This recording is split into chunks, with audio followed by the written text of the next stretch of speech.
Hello and welcome to session 2 of the Bastards of Benblight Hollow, a 5th edition D&D campaign. I have with me 3 other players playing the Bastards themselves. If you guys just want to quickly introduce yourselves and your characters, play anything you want, just start with Micheal playing Ander. How's it going? I'm playing Ander, the half-elf rogue, the eldest brother of the Bastards. I'm also known as Unmade Man, as you can see by my nice little tile there. And you can find me at facebook.com/unmadegaming, as well as twitch.tv/unmademan, where we stream every other Tuesday and every other Wednesday D&D 5e homebrew custom world stuff. And I'll pass it on to Mike. Hi, I'm Mike. I play as Kellan. He's a human warlock, the middle child. I go by the handle Anonymous Rhinoceros, and I help things go along over at Unmadegaming. And I'm Kyle Benevides. I am playing Lad, the youngest and stupidest of the brothers, Half-orc, and I help these 2 schmucks out in their day-to-day operation. Okay, does anybody want to do a recap for point of inspiration of the last session? And my inspiration does stack, by the way. Yeah, sure. We started on what I believe you are calling the Flame Runner. We started in a cell, essentially locked up, with some old people and some children, guarded by what we soon found out were Durgar. We quickly dispatched them through some clever ruses, and mostly Kellan lighting people on fire. So we dispatched them and headed to the second car on this fire elemental powered train, where we met the clerk that was there keeping inventory, and quickly persuaded him to give us bombs and healing potions. We went from him to the conductor of this place, immediately started a fight with him, and then blew the train up, possibly killing all of the people we said we might try to save. That time was ice. That was an ice one. It wasn't fire that time. All right? That's true. That's my bad. And we absolutely derailed this train in the middle of God knows where. The only seeming survivor was the clerk from Train Car 2. Jamas. Yes. Jamas, He also yep. gave us a dagger that wicked dagger. he was very adamant that it would get to Kel'Thuzad, a man named Durka in Kel'Thuzad. Excellent, take a point of inspiration for that. Sweet. Before we get to the story, we flash back a bit. Not really. We're taken to a place in Kel'Thuzad. It's a large metal platform overlooking a procession of slaves being ushered along by slave owners and guards lashing and whipping at their backs. On this platform overlooking this procession are 2 figures. Both are Duergar. One seems to be an old, haggard, crone woman of a Duergar, and the other is a proud and tall one. His armor is covered in spikes. His beard is long and white, trailing down almost to his feet. He stands there, and the old crone, hunched over, looks up to him and whispers, "I heard there was an accident." "You assume too much, Ariel," the man responds. "These delays are routine. Do not believe such rumors. Besides, it is not an acolyte matter. I am handling it." "Very well. As long as it does not impact the influx. The council is not very happy. Not since Mait's betrayal. They're getting nervous, itchy. The things going on the surface, they're threatening the balance. Do not worry yourself, Ariel. I am handling it. And the uprising will be closed." and a slave is brought up towards the platform, and the man in the spiked armor takes the slave by the mouth and forces it open and turns him from side to side. Will this one do for today?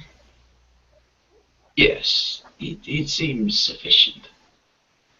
And without any word, with a quick motion, with a dagger and a scream, the man's tongue is cut from his mouth and falls to the floor, and the old crone quickly swipes it up.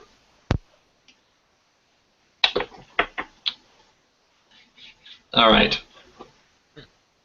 Sweeping back over the city of Kel'Thuzad, that sole beacon of light in the darkness of this Underdark, the flames from the pits, right, rising smoke up, we pan over that, and over a massive scrapyard filled with metal, discarded material, some dead bodies, and we pan over it, and we come to a crashed flame runner.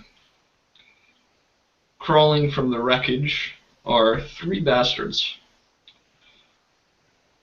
They have just emerged, and the small figure of Jamas, the bumbling clerk, lands down next to them with a "Oof!" And he says, that was not a very pleasant landing.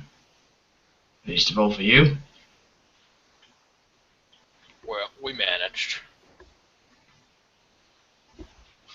And he looks at the bangs and the scrapes on you, and he says, I can see that. And he looks around at this pile of scrap, and he says,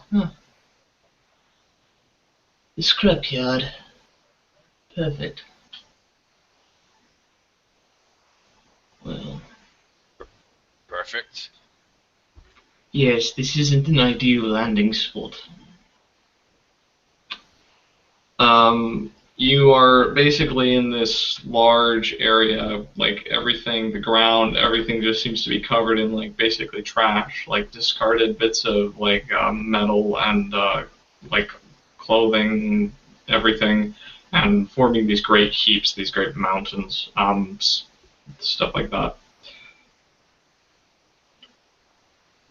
And you can just see Kel'Thuzad in the distance.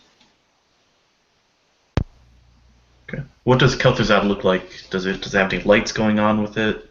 Yeah. Like that? It's a city that's built.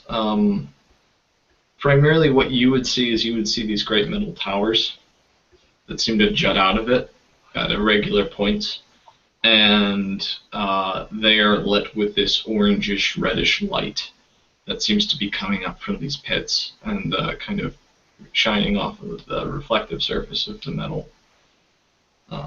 And it's quite far away, but it looks like you could reach it in a couple hours, maybe. Okay.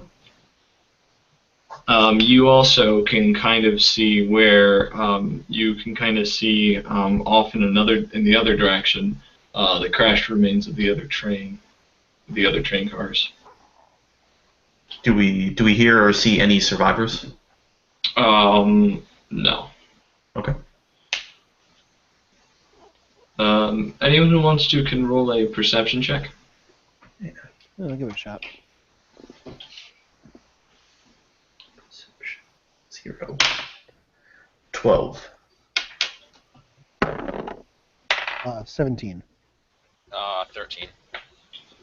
Okay, with the 17, you see what looks like a some sort of in the corner of your eye. You see what like the silhouette of somebody, and as your eyes instinctively move towards it, it's gone, and you're just looking in the direction of these fallen train cars. Now, was it towards the rear of the train or towards basically where we are, where they's all smashed up?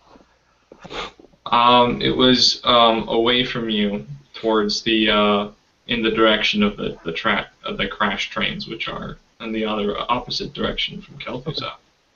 Then yeah, I will relay that. Brothers, did you see that?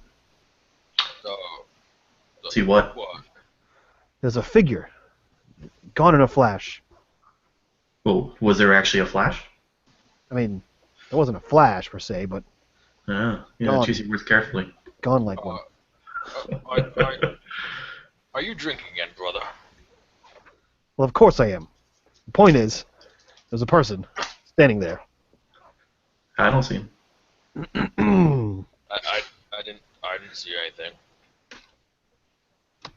You see Jamas go, yes, I saw, no, I don't see anything. He's just kind of squinting with these, like, cracked glasses. Well, if he didn't see anything, then there was nothing, brother. Perhaps we move forward. Perhaps.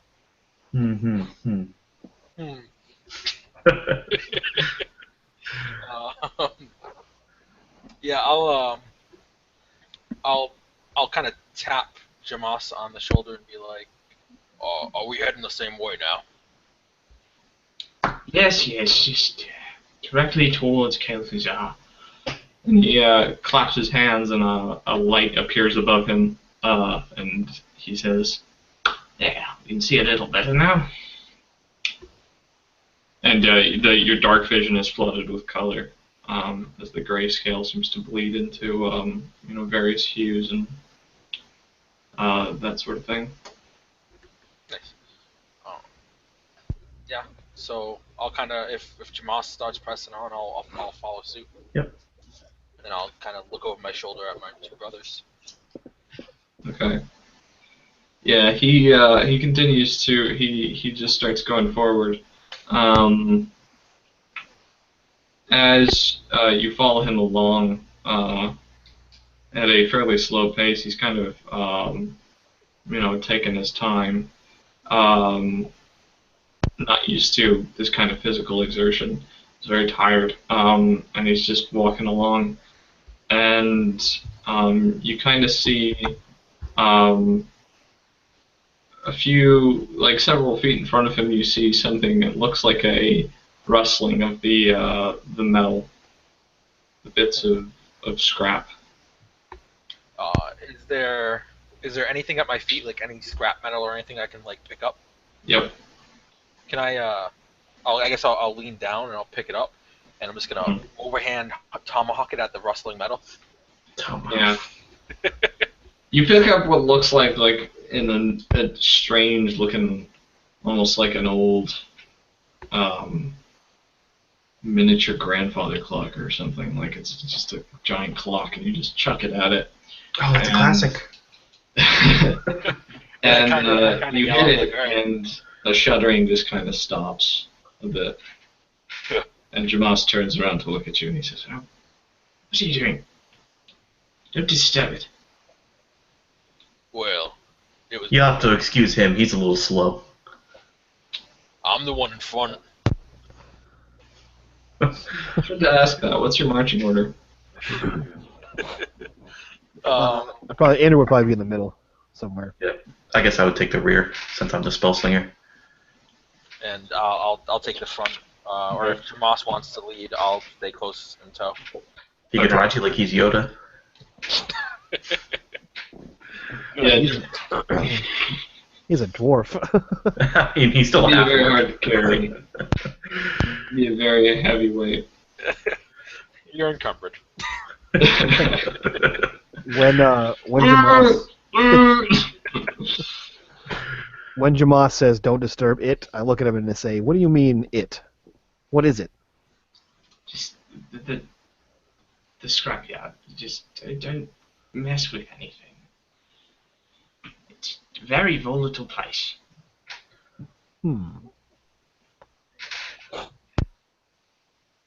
Well, what do I do when I see something rustling? I don't know. Avoid it. Well, if you say so. And as you continue on, you see the bits of rustling to the right of you, to the left of you. and it's all very still for a moment. And each of you roll me another perception check. Perception. 6. 12. Hey, 19. Okay, lad, can you describe to me a time that you felt like that you were able to that you had a premonition of something bad about to happen? Yeah, so one time when Lad was about 18, he was at the Wilted Rose with his 2 brothers, and he could see Ander trying to sweet talk a girl, and from across the room, he saw what looked to be probably a boyfriend or something that the girl had walked in with, and the guy was around his height and just armed to the teeth. And as he started stomping over, he kind of gritted his teeth and smiled, kind of waiting to see what would happen to his brother if he'd have to step in. Yeah. And you get that same feeling as the ground beneath Anders' feet begins to, and this creature leaps up out of it and just attempts to bite down onto Anders' shoulder. This metal creature, and it just kind of misses, so it just kind of soars over his shoulder and lands in front of you, Ander. And you can all roll for initiative. I like that one bit.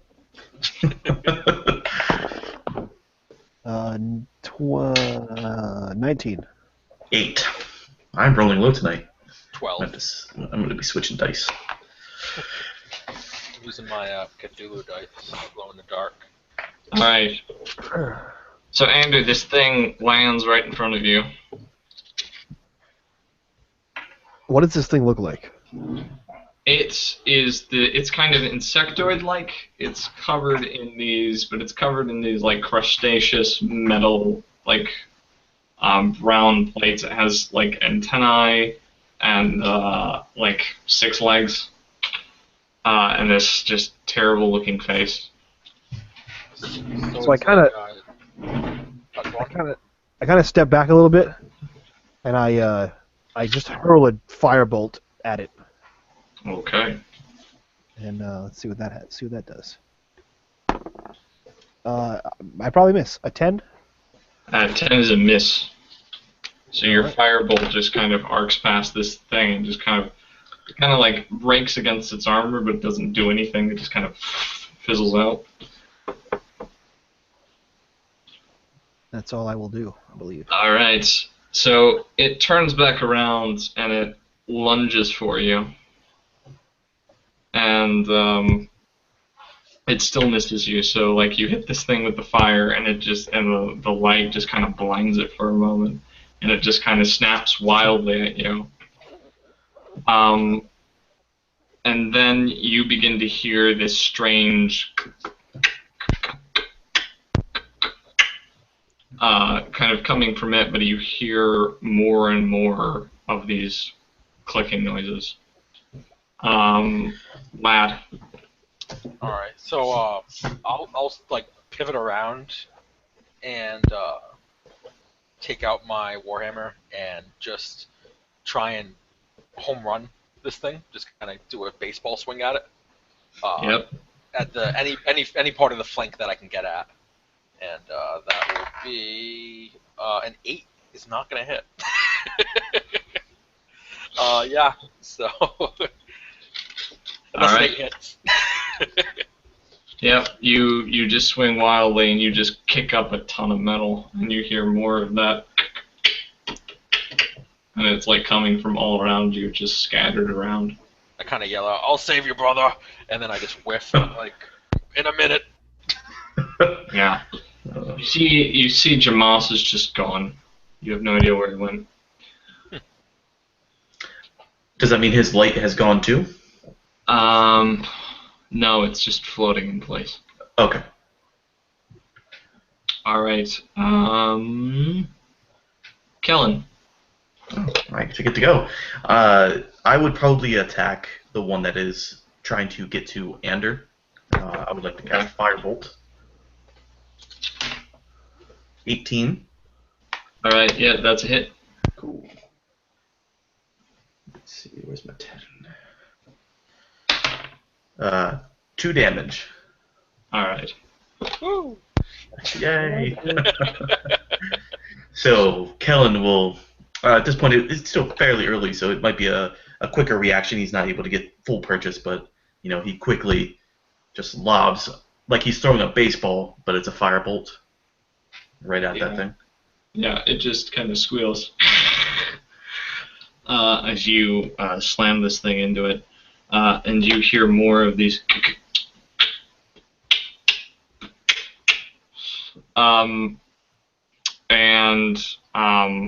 You feel something kind of trembling between your feet, and one of them lurches out at you.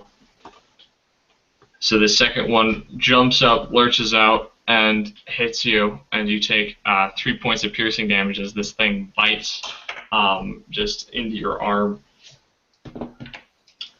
And there's another, and a third one lunges out, and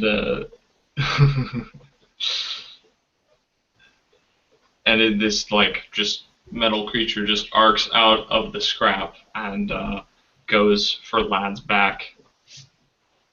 And you take 11 points of piercing damage, Lad, as this thing bites directly into the back of your neck and just won't let go, and it's just wrestling there.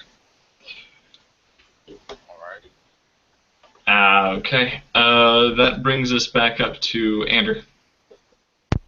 Okay. What's around us? Just these giant heaping piles of trash, or? Yep. And we can see Kel'Thuzad in the distance? Yep.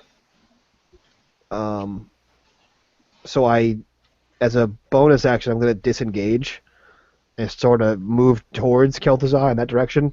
And while I'm doing so, I kind of look back and I run, brothers, run! And I lob another firebolt at the one, I guess, the one attacking Kellan, because I can't really hit the one on Lad. So I'll lob another firebolt. And that is a 17. A 17 will hit. And then that would be plus nothing. 3 damage. All right. So yeah, you hit this thing, and as you're running away, you see the light begins to move as well, away from you guys, and you see little bits of stone, kind of bits of junk, kind of moving around, and you hear the tiny voice of Jamas just kind of muttering to himself, "Oh, dear goodness, ah!" And then we come to the one that was attacking you. So as you run away from this thing, it is going to charge after you, and the lad gets an opportunity attack against it. Hey. That is a 21. All right, you hit. Ayo. Alright. 11 damage. All right. So you just smack this thing aside, and it kind of rolls and regains its posture as it begins to run after Ander. And you guys hear more noises, and these sound like it sounds like grating metal. And now we're up to the Lad. So Lad, you've got this thing on your back, and you've got one on your brother in front of you, and you've got the other one running towards Ander. Okay. So I'm currently the furthest back. They're closer to the city than I am. Kellan is not, but Ander is closer to the city. Yep. All right. I'll move, and can I still attack normally with the one that's on my back? Yeah, you can. All right, I'm gonna move and go to help Kellan. I'm gonna attack the one that's on him currently. Okay. So that's even better. That's a 19, so 24. All right. Yep. Alrighty.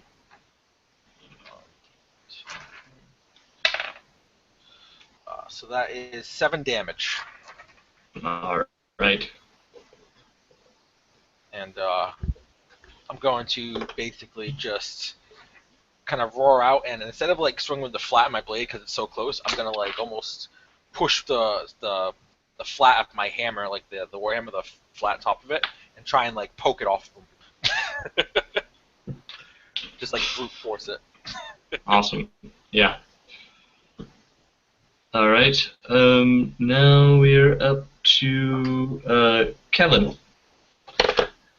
Thankfully, my idiot brother came up to save me. Yeah, who's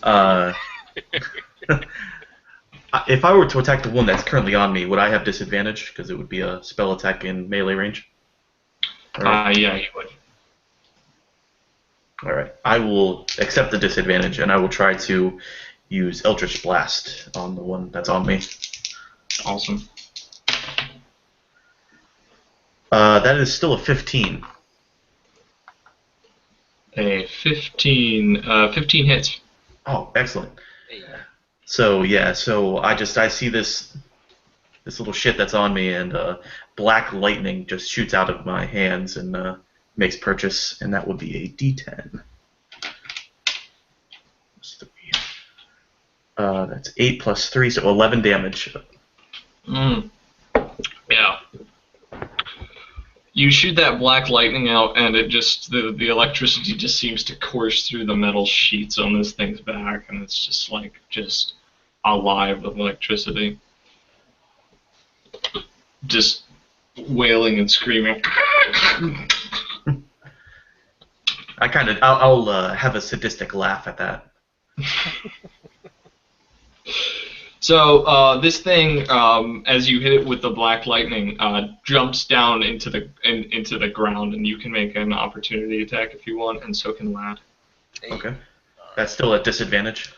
If it's a ranged spell attack, then yes. Okay. That's going to be a 14. And a 14 for me as well. All right. We'll do Lad's attack first because both of those hit. Nice. That is 9 damage. Yeah. How do you kill this thing? So as it's going into the ground, I'll yell, "I'll help you," and I'll go overhand and I'll just like groundhog it, like whack-a-mole it into the ground. Awesome. Yeah. And like. And seeing that, I rolled a 9 for damage plus my 3, so that's a 12 damage. I'll just still hit its dead corpse anyway. Yeah, and you just send shards of metal flying like all over the place. Overkill. Bits and baubles. You see like little blades, pipes, things, and like industrial equipment fly all over the place. Yeah, that guy's dead. All right, the one on your back is going to leap off and dive back down into the dirt. And since you already used your reaction for the other one, Yep. It's just gonna into the ground. And the one that was running after Ander also does this, and they both into the ground. So all of these monsters are just burrowed down. All right. Which will bring us up to Ander. So I see these guys all burrow into the ground, right? Uh-huh.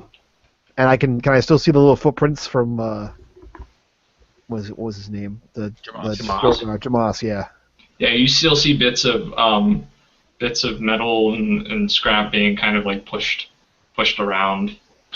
Can I grab him? You can do that at disadvantage. You can attempt to like swipe at him. Yeah. What am I rolling for that? Just like a dexterity or just dexterity check. All right. Well, that's a 12 and a 15, so a 12. All right. You kind of swipe and you like just barely get something.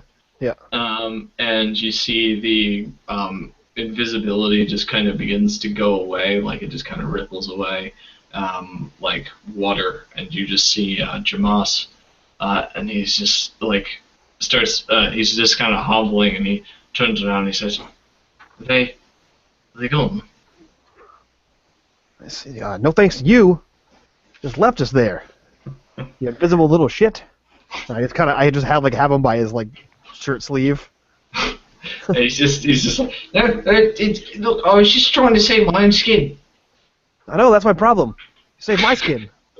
You're running away too. I know, because I was trying to save my skin. You stay, I go. They see the plan, and I point back at them. I point back at the brothers behind me. Yeah, we're clearly the muscle. I look down at Kellan. I'm like, what?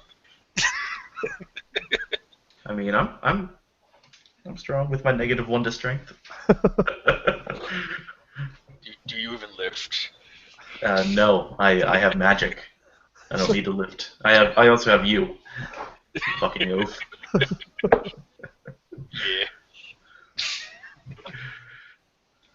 Yeah.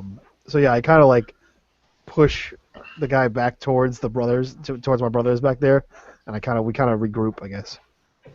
All right. Yeah. So you kind of begin to regroup, and that's when you hear this. The sound of these monsters, and this pile of trash to your left just begins to just avalanche down towards you. I'll smack Kellan in the back, and I'll be like, run! Like Agreed. ushering him along. And, Yeah. What a good suggestion, big brother, little brother. Well, you're bigger than me, but you're littler. Yeah, I immediately release Jamas and I run. All right. As these as this metal begins to topple towards you, I want you all to make dexterity saving throws. Oh, that fell off the dot table. 21. All right. 18. Oh, snap. 24. All right, so you're all good. Yeah, there's this huge chunk of metal. It looks like it came from another flame runner. Just, and you just barely managed to get out of the way. And you just kind of actually, I need to roll for Jamas. Okay, so Jamas, you see Jamas is lying there in the ground on the scrap with his leg jammed underneath this giant train thing. And he's just kind of trying to pull his leg free. Oh, what a pity. I'll point down at him and be like, you're stuck. I walk up. See that. I walk over to him as if I'm gonna help him, and I kind of start patting him, and then and I try to push the train thing to no avail, and then I go through his pockets. And he's just yelling at you while you do that. Get this thing off of me! What are you doing? And you find, okay, here's what you find. You find various what seem like spell components, like little bottles with Thank you. things in them. Those are mine. You see one has a little what looks like a little worm. Another one's got this strange dust material. And you see you find the dagger, the strange magical dagger that feels very uncomfortable in your grip. And you would also find these small, faded red stones. They just look like tiny little pebbles. Yeah, I think that would be it. and you would find a ring on him that matched the one that you found on that other guard, the ring with the bull's head on it. So I'll look over at Ander and I'll be like, "Oh, do you want me to move that, brother?" So I quickly like go through his pockets and I stick the dagger back in my bandolier and I throw the rest of the stuff towards Kellan and I say, figure that out. And then I push the flame runner again, the piece that slid onto him, and I look back at Lad and I go, no, it's much too heavy. We're gonna take this dagger to Durka and we're gonna get him help in the city. Or else bad things happen, right? Right, of course. Yeah. So You can't just leave me here. You'll be fine. Yeah. So I kind of pile up some trash around him and make it look like camouflage. And I start saying words in Draconic to make it seem like I'm casting a spell of protection. We'll come back for you, I promise. Alright. So he says, even if you do come back for me, those monsters, they're gonna come back. You'll be fine. I put a disguise on you. There's all kinds of camouflage and debris. And they're going to be repelled. I put an ancient draconic warding spell on you. You're going to be fine, bro. It's all good. He looks at you and he says, no, you didn't. And he kind of claps his hands together and you see this giant metal thing just begins to kind of and then it just kind of falls back onto his leg. He's like, he screams. And see, that's why I didn't try in the first place, because I didn't want to hurt you more. You gotta be careful. We were helping. Just looks at all the three of you. You bastards! I trusted you. Well, that you made a point. We are bastards. Let's just curb stomp him, bro. Go for it, lad. Well, why? You tell me. I thought you liked that kind of stuff. Well, I mean, it's not a fair fight. When is it ever? You're huge. Well, yeah. But I mean, he didn't hurt us. Well, not yet. So I look over at Ander and I shrug. Oh no, lad, it's fine. My simple, and I kind of like pat him. We'll return for him. We're gonna go get help. Yeah, and as you say that, you see that silhouette in the corner of your eye again. And I spin towards it. Is it like in the direction of the city, or is it behind? It is towards. It's like you would have no way of knowing which way is north. It is. Let's say if Kelthuzah is to the north of you, then it's in the northeast. Okay. And you saw it, and it was kind of on one of these mounds of trash. So I like mid-sentence with Lad, telling this guy we're gonna come back for him. I spin and just look, and then I don't see it. Yeah, and So you hear this strange noise. It sounds like a scuffle. It sounds like people's voices coming from that direction. I'll they turn in my common? keys with my brother. Do these voices sound like they're in common, or do they not have any distinct words? They're completely indistinct. Okay. So I look back and I'm kind of just staring at the direction, just like trying to listen really hard to see if I can figure out what's being said. That's it.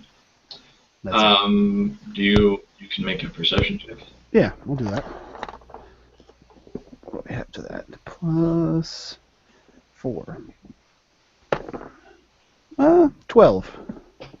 Yeah, you can't really make anything out. It just sounds like indistinct noises. There's something else about it. There's a strange, almost like it's almost like you can just barely, faintly hear music.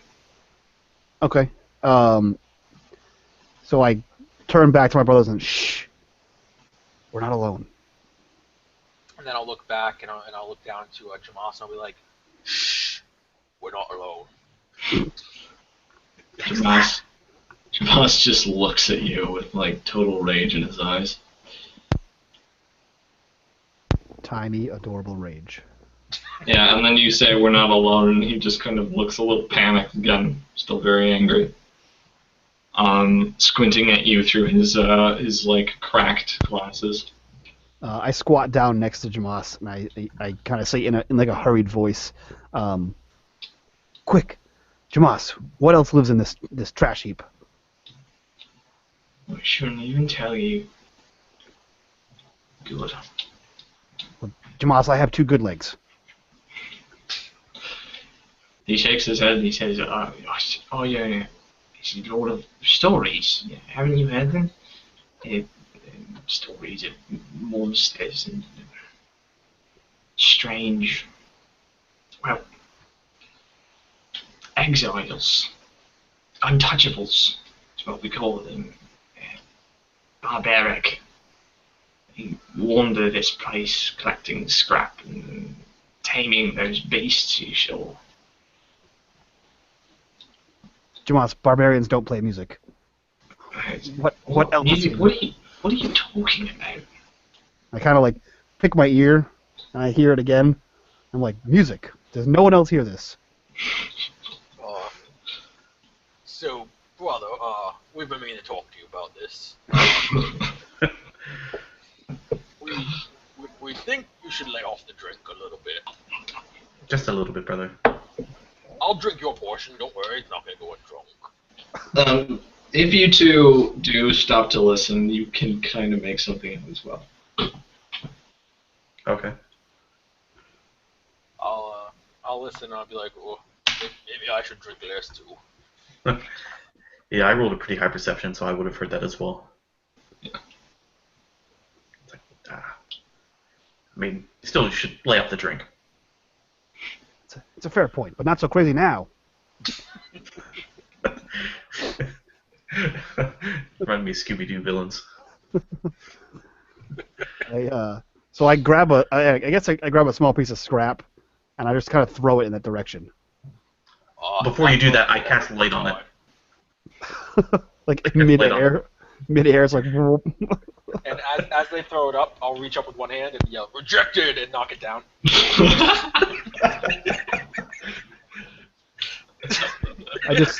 I just sigh and look disappointed. Mostly And in then myself. afterwards, like, from downtown, I catch it and I throw it. Alright, yeah, you throw it and your little piece of scrap, which is just like a broken piece of metal, kind of like lands on what looks like a large like discarded iron golem head. It just kind of lands on it and just doop, doop, doop. This like giant golem head is just embedded in the side of this scrap heap. And the music seems to be coming from the other side of the scrap heap. The same side that I threw it on, or the opposite side? The opposite side. It's in that direction. That heap is between you and whatever it is. Actually, I guess I will. How far is this heap from us? It's about like the base of it is like 60 feet from you. All right, so I guess I'll try to move stealthily towards this source of music. Okay. And I'll look back and say, "Shh, stay here," and I'll try to stealth over there. I have a +7, so hopefully this doesn't suck. 20. 13 plus 7. A 20. That's pretty good. You kind of, as you step onto the base of this heap, you kind of sense you immediately get a handle on how to like move on it without sending scrap flying everywhere, like without causing the whole thing to cascade down. Yeah, so I guess I'll make my way, around or as close to that whatever's causing that music as possible without being seen. Okay. Yeah. you move up over this heap, and you can hear it now. It's definitely music, and there's definitely voices and some shouting coming from this direction, and you can kind of see in between two other heaps, a little bit further away. There's a bit of light. Okay. Yeah, I guess I'll proceed forward stealthily as possible. All right. Are the rest of you following him? Yeah, I was gonna say I'm not gonna listen to him, and I'm also gonna try to stealth forward. All right. I kind of look at Kellan. I'm like, boy, he said not to follow. Shh. 17. All right. 17. Yeah. You can also you step onto the base of this thing, and some of the metal slides, and you're like, oh shoot. And you figure out how to step without messing the whole thing up. Excellent. And you can kind of move up at the same pace as him, but he's still quite a bit ahead of you. We'll say 60 feet ahead of you. Okay. Ander, as you kind of move up towards this light, you kind of climb up one of these other trash heaps, and you can see down below. You see what looks like another train wreck, although this doesn't look like a crash. This just looks like a discarded flame runner. But it looks older. It looks really old. It's also massive. It's way, way bigger. And there's this giant, it's basically a giant train car, and there seems to be windows cut out, like, around the top of it. That light is just kind of pouring out of these, and you hear loud shouts coming from inside that giant, essentially, that giant car. Can I see it's inside just of it kind at all? of tilted slightly. Am I able to see inside of it at all? No, they're just tiny little windows kind of cut at the top, maybe like a hole. And there's like a large door, like a big sliding door on the side of it. Is there anything moving in and out? No one's moving in and out. All the noise is just coming from inside? Yeah, all the noise is just coming from inside. You also see there's like, it's very weird to you. There's like big tarps kind of laid across the top of it, and along these other train cars, which don't seem to be quite so active. Mm-hmm. And there's like things like large metal pipes kind of sticking out of the ground around it, with like kind of what looks like the skulls of those monsters that you were fighting before, like these weird like insectoid skulls, kind of just like smashed down onto onto these pipes, and you see there's a board next to it with some writing on it. Can I see the writing? Do you if you move up close to it, yeah, you can see it. Yeah, I'll move up a little bit further. You do not understand what it is, though. It looks like common script, but the language is weird to you. Okay. You can't really understand what the words are. Yeah, I guess I'll move up as close as I guess I'll move up like. Am I still on top of this trash heap? Yeah. So I guess I'll come down the other side so I can get a closer look at this train car. All right. So you kind of move down there. You can see a bit clearly on this board now. There's the writing. There's what looks like there's like a word, a little bit of writing, and like tally marks. Mm-hmm. And you can hear from inside now as you approach this train car. You can hear it's still pretty indistinct, but like loud shouts kind of echoing inside of it, and this strange music kind of playing from within there. Yeah, I'll go up to the train car and kind of like pull myself up and look inside one of the windows, like real quick, just like a. All right. So you kind of peek inside, and what you see is this really strange sight. You see this big, this huge room for this train car. This train car is like 2 stories, like it's like sectioned off into two areas, and there's like what you see inside is down on the bottom level. You've got tables. You've got chairs that look like they've been hammered out of scrap metal. You've got like kind of lights strewn about the room, like kind of like torch sconces, kind of just stuck up there with like lanterns hanging off of them, with candles made of some strange wax. There is a bunch of people inside, and they all look really weird. You can see what looks like a bar, and there's a tiny, really, really short, dark-skinned creature at that, kind of wiping it down, as well as a giant hulking gray creature, like drinking. And you see all the ruckus is there's a bunch of people shouting, and there's this arm wrestling match between what looks like a female Duergar and what looks like an orc at this table, and they're just shouting. Everyone's like throwing like these little like stones that you saw before, like kind of throwing them around like it's a bet. Have I caught up at this point? Yeah, we'll say that like while he was climbing up there, you kind of showed up. Okay. And you just see him kind of climbing up and peering through the window. Okay. Was it something you wanted to do? Me? Yeah. No, I just wanted to know you. Oh, okay. So I like drop down from the window and look back like I'm gonna go back to where my brothers are, and I assume I see just Kellan just standing there next to me. Yeah, unless Kellan wants to hide from you. Well, yep, I do. Alright, you don't need to make another stealth roll, because you rolled Oh, okay. like a 17. Yeah. Unless you want to take your chances. No, I'll take my 17. Yeah, so Pretty good rolls. Andrew can roll a perception check, DC 17. Let's see here. Natural 1. 12 plus. Oh, that's a damn shame. 16.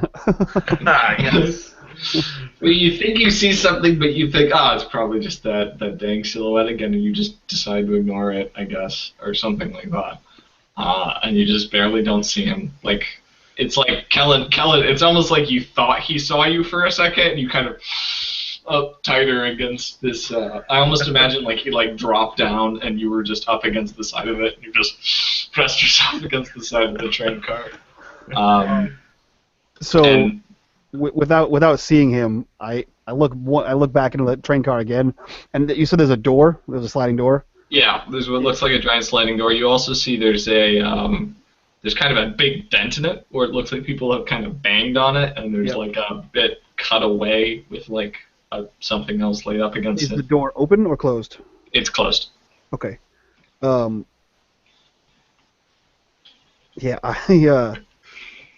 drop back down, and I move stealthily around the trash heap back towards where I told my brothers to wait. Okay, so you show up, and you just see Lad standing there with Jamaus, and Kellan's nowhere to be seen. Lad, where's Kellan? He didn't not follow you. He didn't not follow me? So he followed me. Yeah, no. So, Lad, he followed me or he didn't follow me?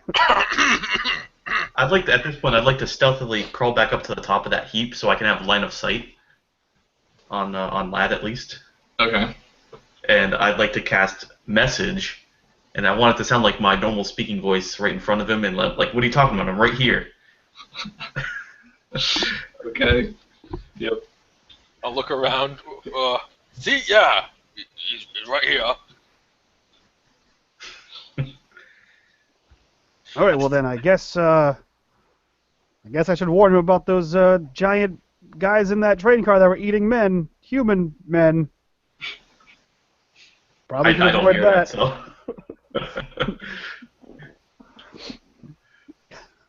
That's it. I just kind of hang out and look around, wait for you to come out. Yeah, Kellan, you're about 120 feet away, maybe? Yeah, I think that's like the max range of message. Yeah.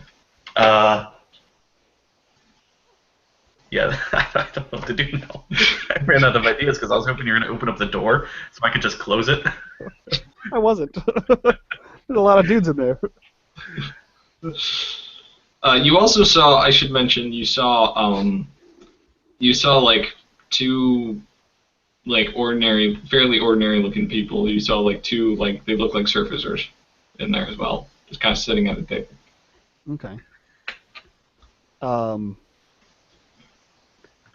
Yeah. So I say I kind of grab Lad, and I say I have an idea. Let's go. Okay. And I start walking back towards this train car. And I'll look back to Jamas and be like, "We'll be back 1 minute, or more, or not." You see Jamas is kind of crying a little bit at this point, so he just doesn't even look at you. Yeah. Okay. I just nod and I take that as affirmation that we're good to go.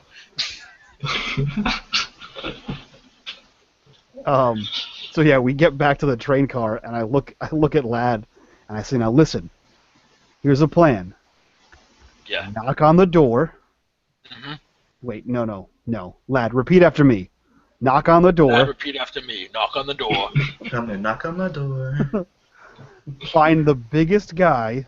Find the biggest guy. And challenge him to arm wrestling. And challenge him to arm. Okay. All right, now go. Okay. So And I point at walk the up. door. So I walk up and I'm like, okay, so Lad, go up to the door. And then I lift my hand, Lad, knock on the door. And I knock on the door. Yeah, Before he he bang opens on the it? door a bit, and this like metal plate slides away. That's just been kind of cut out of the side of the door, and you see these big yellowish eyes surrounded by these black scales, and it's just this voice says to you, "Oi, you guys there?" Hi, I'm Lad. I was told to find the biggest guy and arm wrestle him. You see the brow of this thing, this scaly brow kind of raises a bit. It says, it kind of squints a bit at you and says, "Oh, well, you look like a surfacer. Almost enough."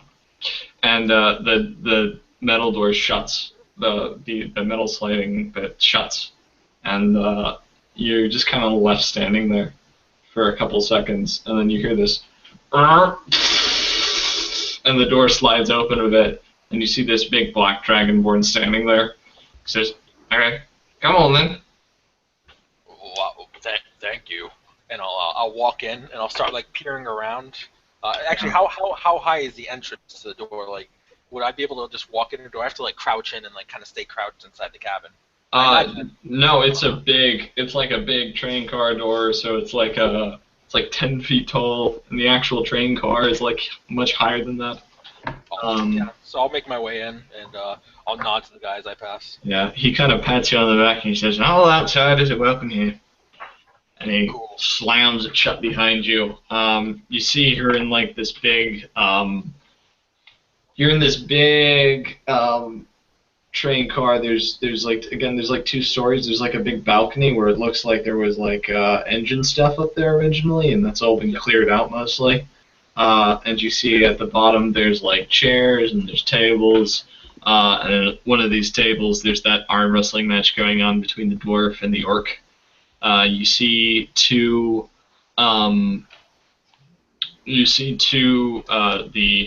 like human-looking characters. One is a female staying completely quiet. She's covered in robes, and she is just sipping a drink.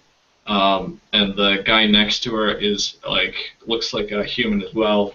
He's bald. He's covered in what looks like bite marks, like just all over his body, which is mostly exposed. Like his shirt's like pretty much ripped and torn away. And he's just sitting there with like one of the bites is still bleeding a bit. And you see like the woman like pulls out a rag and like dampens that. You see the gnome at the bar kind of nods to you. That's what he is. He's a deep gnome, little black figure. And you see that giant creature, the giant gray hulking creature at the bar drinking. And that's the biggest creature in the room, right? Yeah, easily. I walk up to him. I'm like, "You!" He like turns to face you, and you see this really monstrous face. It's almost like if you put a half-orc, or not half-orc, an orc on like steroids. He's like towers over you, and you're really tall, but he's still bigger than you, and his like he's got these great big teeth, and there's just reeks of this horrible smelling alcohol right into your face. Like it almost makes you want to gag just his breath. Although you've got a pretty hardy constitution, so you're probably like, smells good. Come at me, and he bro. just kind of said, yeah, funny creature. He drinks arm wrestle. Yeah, you're a big man, or orc, or you're big. Yeah. And he just kind of nods. Aglog. And passes himself. Aglog, half. Oh god. Takes another Lad. drink. I'm half orc, and if my brother says correctly, I'm half human. Human. Tasty. Yeah. No, I don't know. And as he says tasty, the little deep gnome says, all right, Aglog. Now you gain customers. So do I see this exchange happening through the window? Yeah, if you climbed up there, you could easily see that. I should also mention there's a strange-looking box in the corner of the room that this music seems to be coming from. So I drop down out of the window again. I look around. Is anyone out there? Outside the train car? Yep. Unless Kellan reveals himself to you, you don't see So anybody. all right. So if I don't see anybody, I take a quick glance in all directions, and then I use minor illusion, and I kind of like make it high above the train car. It looks kind of like fireworks, but they're silent, and it says, "Have idea, need help," and then it disappears. Seeing that, I'll cast message on him and tell him I'll be down in a minute. Yeah. So once I hear that, I go and knock on the door. All right. Same thing happens. The metal slides out. You see those yellow eyes, and the voice says, "Oi!" And he kind of like looks around, and he's like, "Don't see many strangers. Who are you?" So is he? Can I see his whole face, or just like? You just see like this, just black scales and these yellow eyes. Okay, so he's clearly scaly. Yeah. So in my best draconic, I say, "Excuse me, noble dragon man.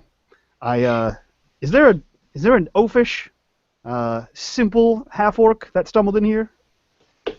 And he says, he responds to you in draconic. He says, "Hey, one just came in. Why?" That's my little brother. As hard as that is to believe. He likes to wander around, and I think he's got lost in what appears to be your establishment. He cocks his head and he says, "All right, that's your brother." Yeah, the big dumb one. All right. We don't get many people with families in these parts. Luck would have it, we're a traveling troupe. A traveling troupe. Right. In the Scrapyard. Well, we took a wrong turn in Well, how Albuquerque. else to get here? Travel here. Kind of looks at you, and he actually pulls the door open and looks down at you like full kind of exposing his full self so you can get a better look at you, and he looks down at you and he says, "Are you a group of escaped slaves?" Absolutely not. No. We're a Well, traveling group. And he just says, How did you get here?" Well, we were waylaid by those metal monsters, and then Lad, and I point over at him, wandered off. All right. Come in. He's just looking very confused. I just He's look not back. used to this type of thing. I look back in no real certain direction and just kind of like, At this point, you'll see Kellan. He has his hood up. He's wearing all black robes, and you see his eyes are like a deep red, kind of glowing. Metagaming, that's his devil's sight, which lets him see in all sorts of darkness. Very cool, very cool. And having heard all this, I'm like, don't you know we're famous? And I walk in. There's another one. I told you we're a traveling group. We're almost at capacity. Triple It's been travel at capacity in years. Well, I'm glad we could help. Your fine establishment. Right, just don't kill anyone while you're in here, and you're good. And as you both step in, he just slams the thing behind you. And, seeing more than one person come in around here that isn't a regular is very unusual. So people are starting to kind of pay attention to you. Do I see them come in, right? Yeah. I'll turn. I'll be like, brothers, meet my friend. He's a half ogre. I walk right up to him and I stick my hand out. Like, nice to meet you. You just kind of...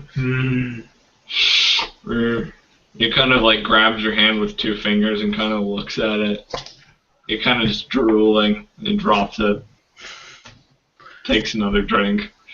Here. And I pat myself on the chest as well, like mimicking, like, Ander.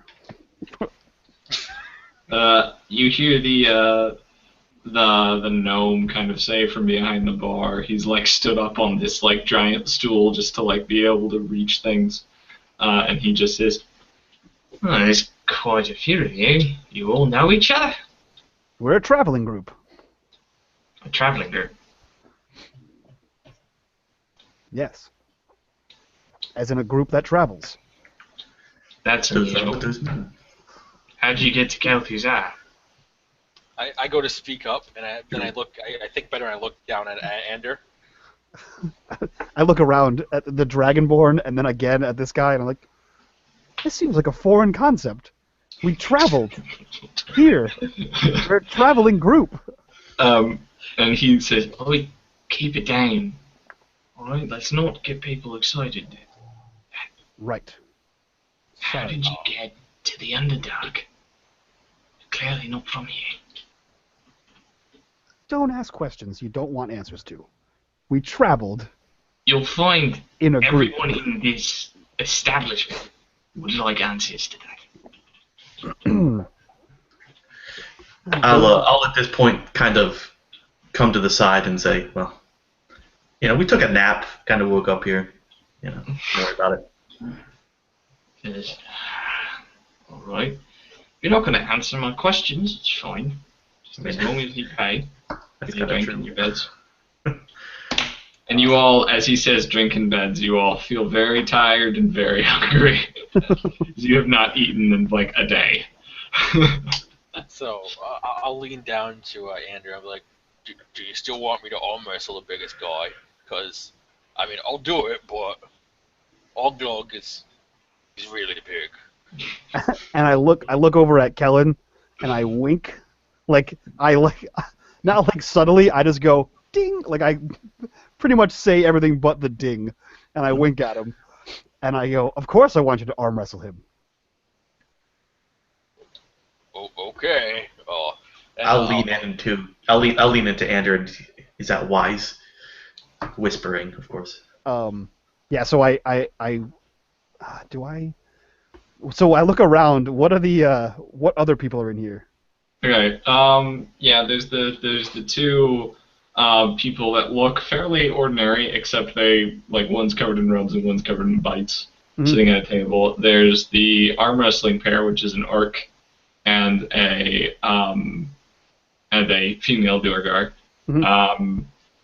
You also see in the corner there's a drow sharpening a sword, and he's keeping very much to himself, and you get the feeling he hasn't taken his eyes off of you since you entered.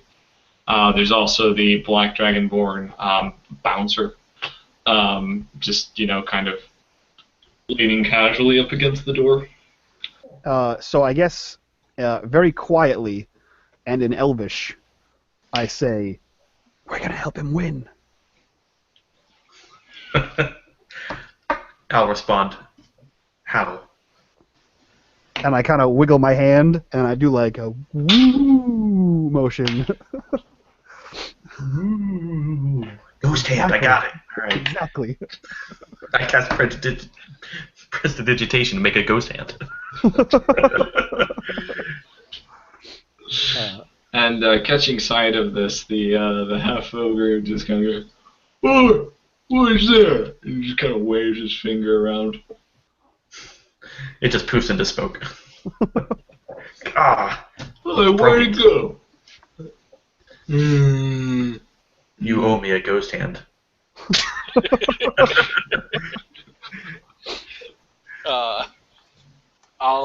I'll turn and to Oglug and I'll be like, "Oh, you fancy an arm wrestle match?"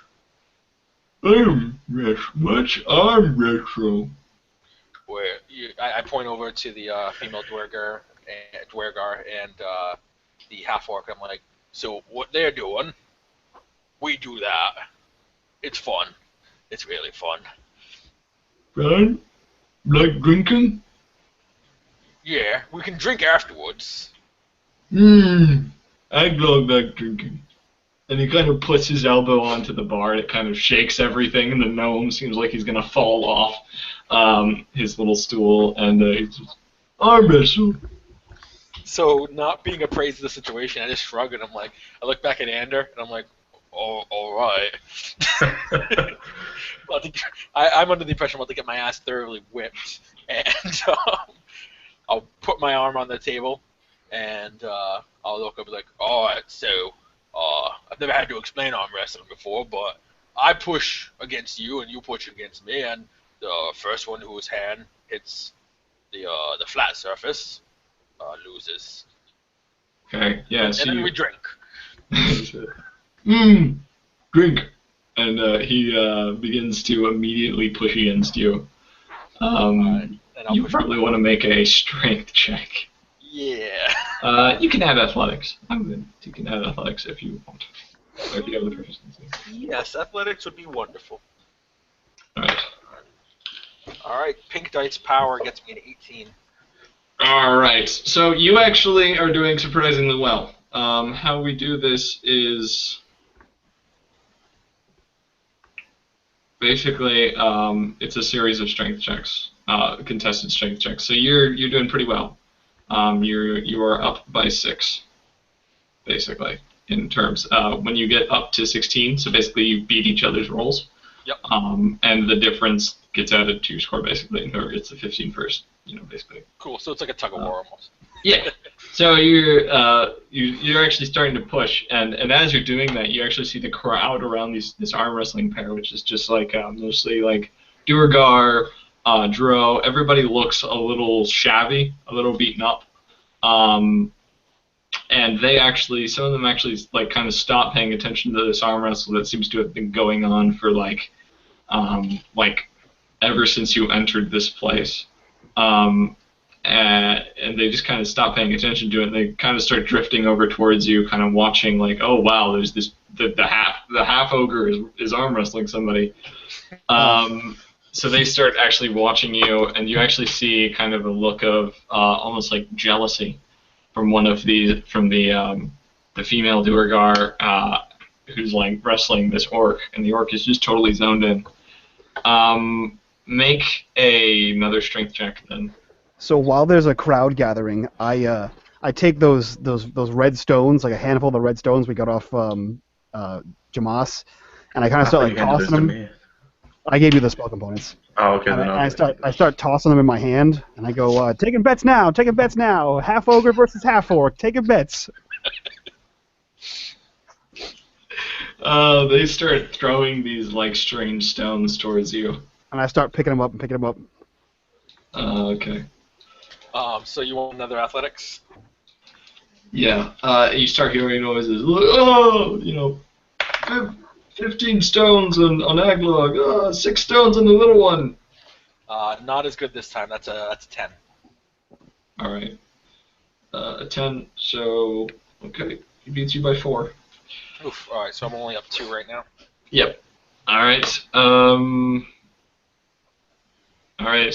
So they keep doing that, and you actually see the other character, the other arm wrestling pair just kind of slowly stops, and they kind of get up and start moving towards you. You even see the pair that was keeping to themselves, the 2 humans, kind of were paying a little attention to you. Everyone's kind of got their eyes on you now. And the gnome bard is kind of gnome. He's not a bard. The gnome bartender is, he's wiping the counter down, and he's now like serving them drinks and like tossing them to people, and they keep throwing like bets at you. So while I'm collecting these coins, I come over and I kind of pat Lad on the back, and I say, "Come on, Lad, you can take them. Do it for Mom." And as I say that, as I say that, I cast Mage Hand and push Lad to make it like push his hand, so he's kind of pushing the half ogre's hand down further with Mage Hand. Okay. Do you have Are you an arcane trickster? No, we all have 1 level in sorcerer because of our draconic bloodline on our mother's side. But that would be visible then, wouldn't it? Yeah. Is the hand visible? It's absolutely visible. Oh damn! All right, then never mind. Okay.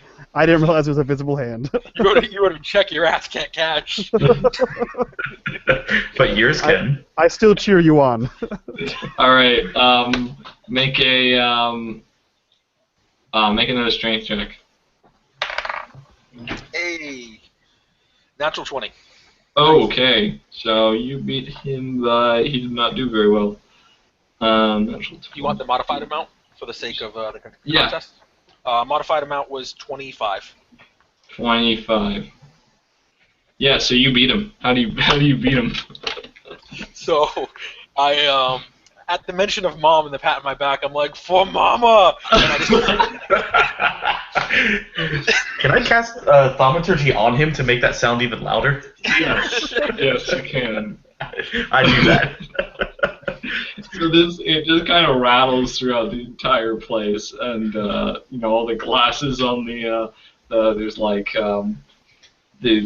bottles on the walls. They start to shake, and some of them fall, and the gnome kind of barely catches them. And you slam them down, and the Aglog just goes, "Yay, drink now!" And everybody else, and like half the group, just starts going, "Ah!" And everyone who like betted on half is like rejoicing. So I assume I pay out all of the people that bet on my brother, and I hopefully would have made a lot more red stones than I lost betting against the half-orc ogre. We'll say that you made 20 red stones. Okay. And you don't know what the value of these are, but you made 20 of them. Right. They're magical beans, Mike. Well, I saw people paying with them, so I figure if they want us to pay for food and drink, that this is what we need to pay with, and we only had like 3. Yeah. So I look to the bartender and I say, "Now, for our champion here, your finest room." He says, yeah, we can get you some beds. I'll take 3. It's the wrong voice. Sorry. It's hard to keep track of all the voices. He'll each one of those beds just costs a redstone. Okay. Yeah, so I hand him the 3 red stones, and then I take my hand out like this in front of Lad, and I put 1 stone in Lad's hand, and then I close it around the stone, and I say, "Great work, brother. You got us beds." Oh, thank you, brother. And then I'll look at the stone and I'll like bite it, and I'll look at it and I'll be like, "How many drinks can I get with this?" The gnome just looks at you, raises an eyebrow, and he just says, "You can get a bottle of worse stuff." And I'll look at Oglog and I'll be like, "Oh, give him a bottle." And Aglog goes, "Yay!"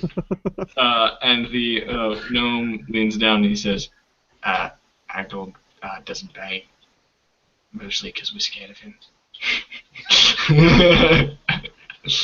Well, can I have a bottle and you give him a bottle? Yes, we can make that happen. Yay! And so he, gives you guys the bottles, throws some cups down for you to pour them into, and you're all feeling hungry as well and very, very tired because you guys haven't basically eaten or slept in like a day. So. Yeah, so I'll take these stones and order us all food. Yeah. I guess I'll sit at whatever is the emptiest table. Yeah, okay. So you order food, and it's this really disgusting stew. This strange meat that you don't really recognize, and it tastes very, like, ironish. Rat pudding. Yeah, it's disgusting, but you are so hungry that you don't really care, probably. So you sit down with the stew, and you see this this dwarf kind of, the one that was arm wrestling kind of approaches you. She raises a hand out to you, and she says, Sana. And she extends it to me or to Ander or Kellan? To Ander. And I pull my hand out and say, Ander.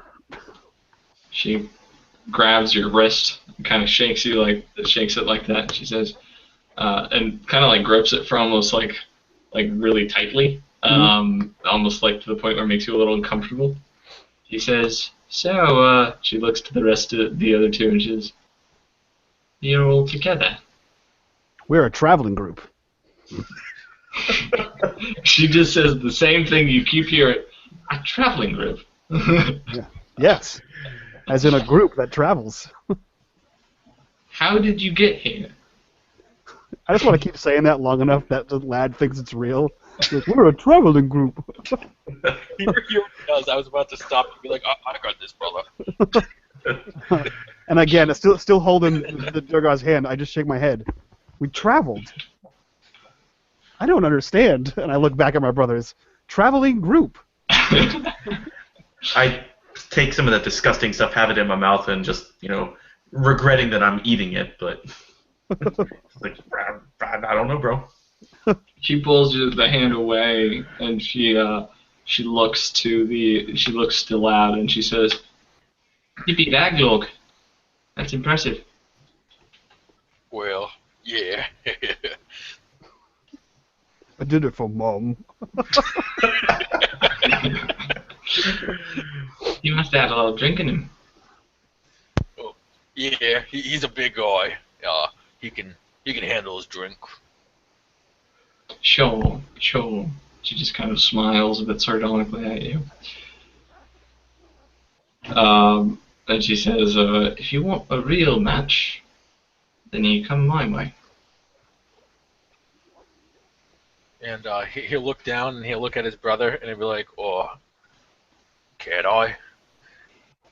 And I pat him on the arm and I say, I think she likes you. Just like audible. Pony to lick your pole, maybe. What? You'll like it, don't worry. Trust me. Mom did it all the time. Oh. You can arm. Don't talk that way about your mother. You can arm wrestle her. It's okay, lad.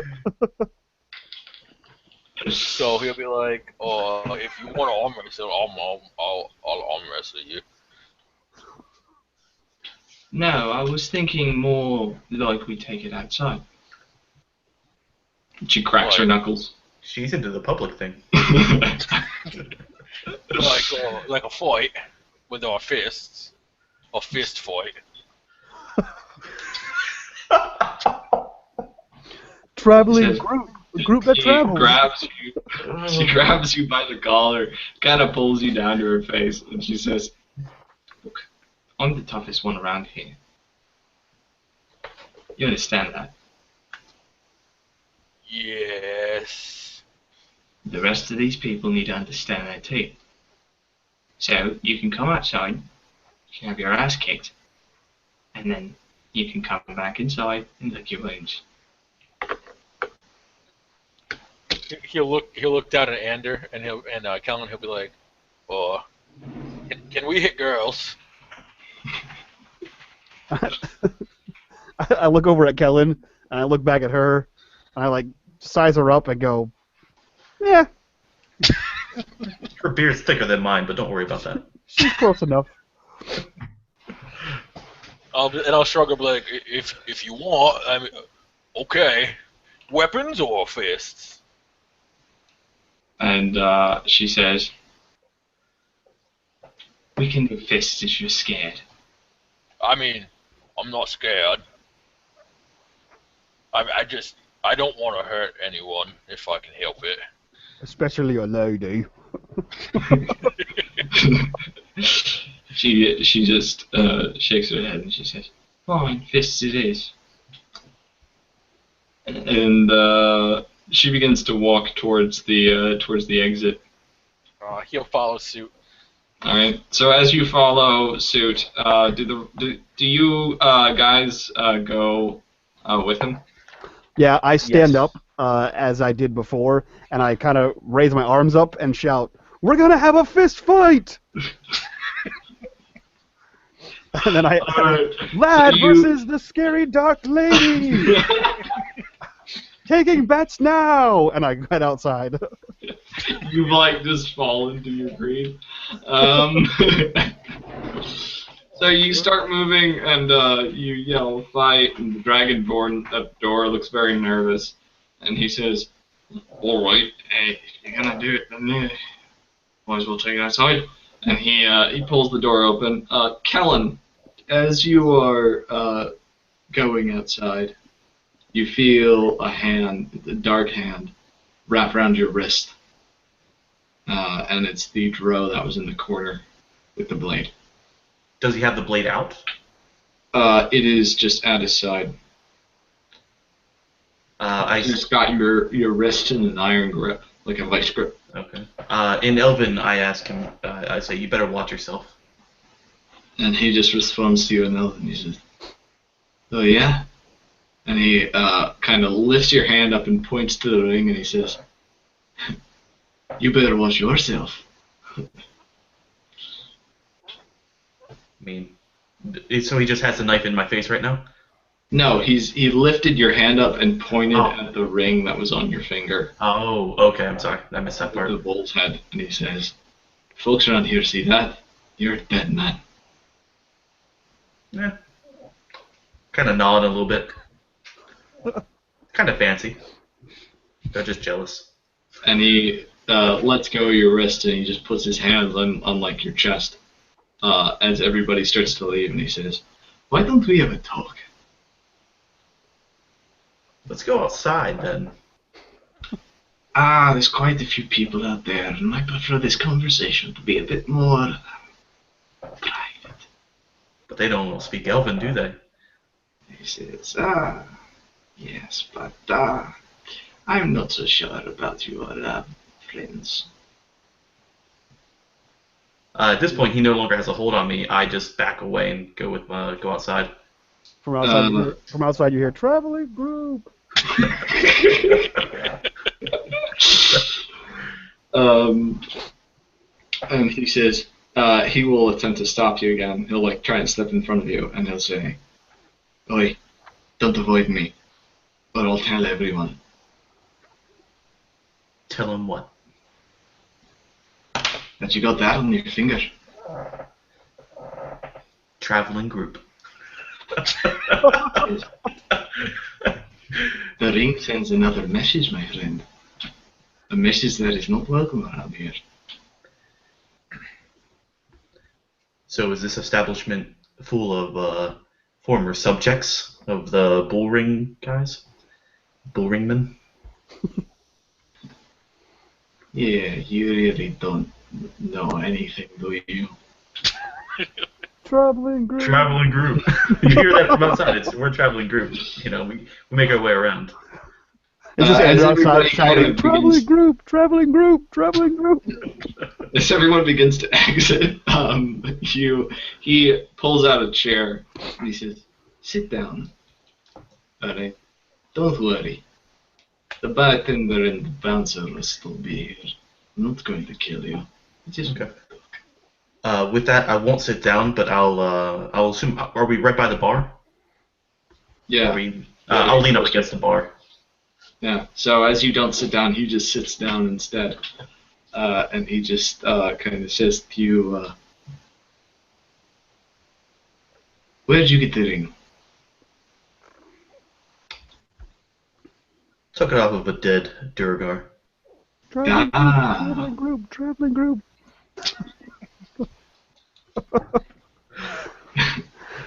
Did you kill this dude? Perhaps. Vague. Well, I can't say I blame you.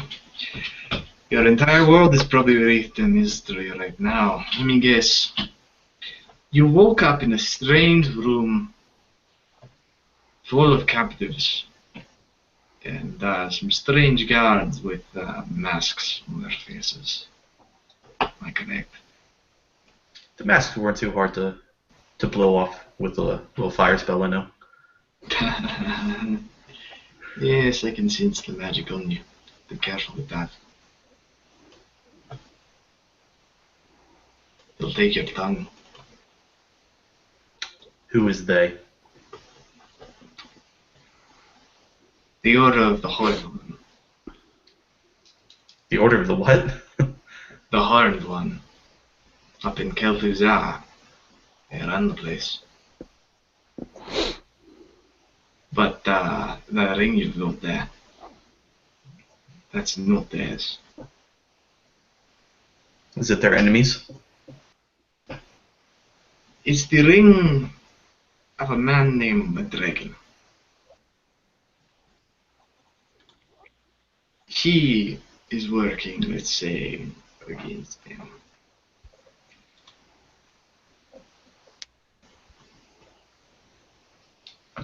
His name was Dradin? Madragon. I'll put it in the chat for you. Sorry. Let's just say that the Order of the Horned One is stifling to the people. Many of these people are out here because of them. Madragon wants to get rid of them, to supplant them. I worked with him, and he pulls out a tiny ring that matches yours. He says, "But I keep this secret, because Madragon is not a popular figure around here." He puts it away. I recommend that you take the ring off from now on. Don't wear it in public. With that, I'm kind of fingering it or kind of spinning it around my finger.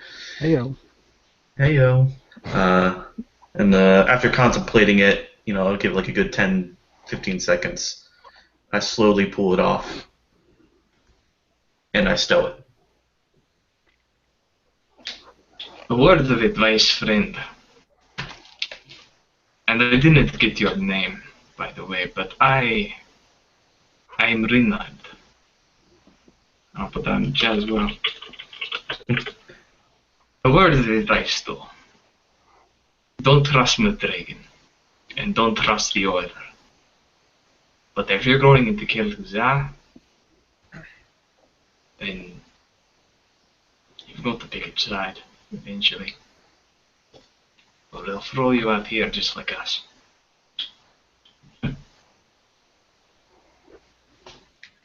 Is that all? That's about all I'm willing to say right now. I don't know much really. But I recognize that you aren't Madragon's lot. I have a good eye for his people. So I figured I'd warn you. Maybe you can return the favor to me one day. Or not. And I start walking away. Good luck to you, my friend. Good luck to you. Outside! Traveling group! Traveling group! It's so much cheerier out here. Ring around Lad and this female Duergar. And she kind of like slams her fists together and goes like this, and she says, "First moves to you."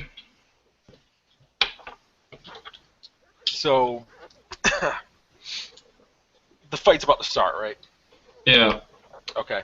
So I'm going to point at her and be like, "Oh, I'm going to take you down now," and that's me casting True Strike, so I can get advantage on my next attack. If that's all right, I would very much like to punch you in the face, please. And she just goes, like, see, try it. And she goes straight for you and attempts to hit you. Yep. All right. Let's see here. An 18 will miss you, right? Just barely. Yeah, so she just slams it, and her fist just kind of, like, breaks on your armor. But she, like, pulls it away, and it's kind of bloodied, and she just doesn't seem to care. And you see she steps away, and she begins to enlarge like the guards did. Oh, okay. Can I strike back? Yep, it's your turn now. Cool, let me see. So, 19, and I'm just adding just a flat strength modifier, right? Yep. So, 22. I believe you're proficient in unarmed strikes, so you can add your proficiency modifier to that. I think everyone's by default proficient in unarmed strikes. Wonderful. Alright, so it would be 24 then. Alright, yep, you hit. And for unarmed strikes, that's a D4, correct?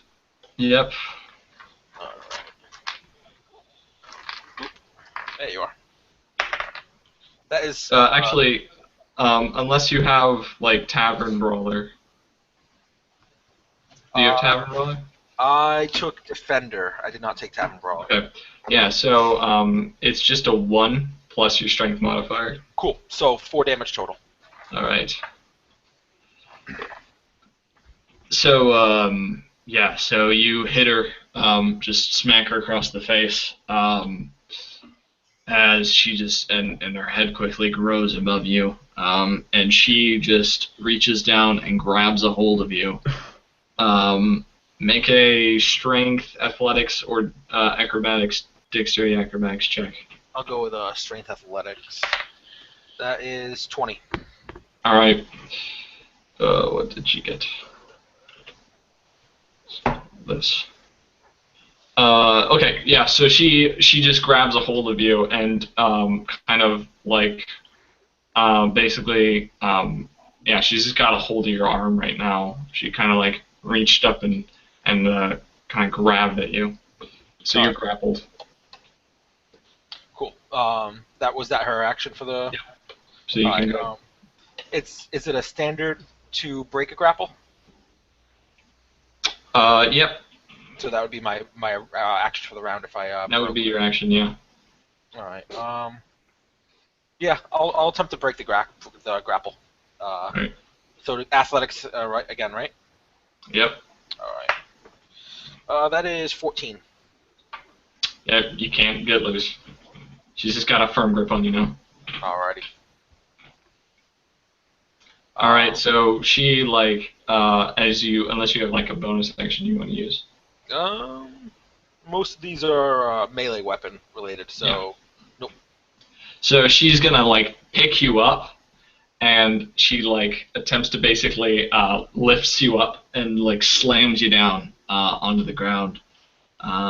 Let's see if she, like, actually... Oh, yep, okay. So you take, let's see here. Oh, actually, how I do crit, so it's actually not going to do that much. Alright, so you take 3 points of bludgeoning damage. She, like, just picks you up and slams you down onto the ground, and you are still grappled by her. Alright, am I prone? No. Okay. So kind of, I guess from, like, maybe I was momentarily prone and I kind of jolt up, and from my knee with my free arm, I'm just going to try and bash her right in the face. Okay, go ahead. 15. A 15, A 15 is a hit. Yes, sorry. Oh, all right. So then 4 damage. All right. 3 for the modifier, 1 for the base. Okay. Yeah. Sorry. You were supposed to take. No worries. I forgot to add the fact that she's enlarged. Yep. So you actually take. Let's see, double damage. So.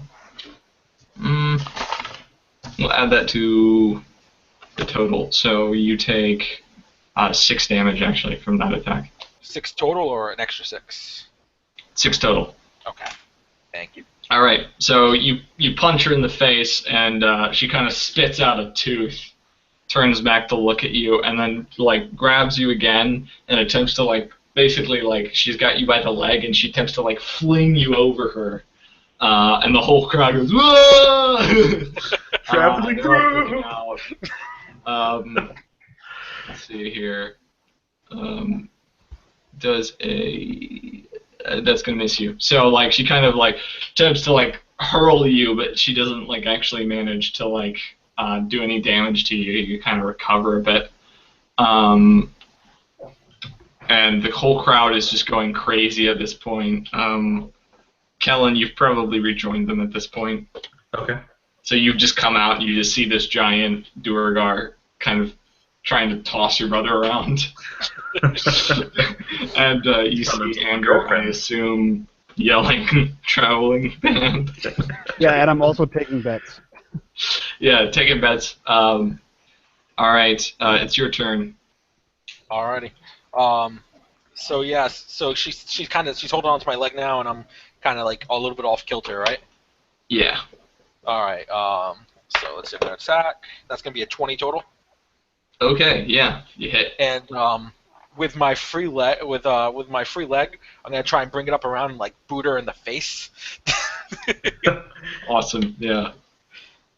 So that would be the 4 damage total. All right. Yeah. So you're just like you're like knocking all her teeth out. Like she's like got like a broken nose. You hear her nose kind of as you kick her. And she's just looking at you completely outraged, and she attempts to basically like still got you by the leg, and she's like swinging you around and around and around and around, kind of like, and you're getting a little dizzy, and she like tosses you, and you kind of almost hit the crowd as you kind of roll, so you're no longer grappled, but you take 3 points of damage. All right, cool. Alrighty.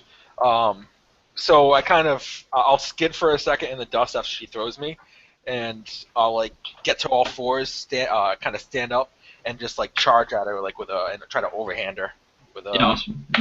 big meaty ham fist and a total of 11. All right, 11 will miss. So she just kind of pulls out of your way and then attempts to like headbutt you. All right. And that is that's what is her to hit? It is a +4. So she just hits you with a 19. Okay. Her head just smacks down on yours, and you take another 3 points of bludgeoning damage.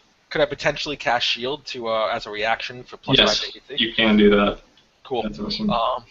So I kind of like I lift the hand up, and like in a rare moment of smarts, I kind of just go like shield. Shield. And her head just kind of bonks against this invisible barrier, and she just goes, whoa, and she kind of backs up a few feet. And I'll throw out another attack. That's an 18 plus 5. So yeah. So then, as my reaction, I'm like, this is how you headbutt. And I just smash into her head with my own. Just trying to one-up her, and that's another 4 damage total. Yeah, you hit her in the head, and her eyes are just kind of crossed at this point. She's kind of dizzy. She kind of wildly swings at you. Yep. Okay, both miss. So she's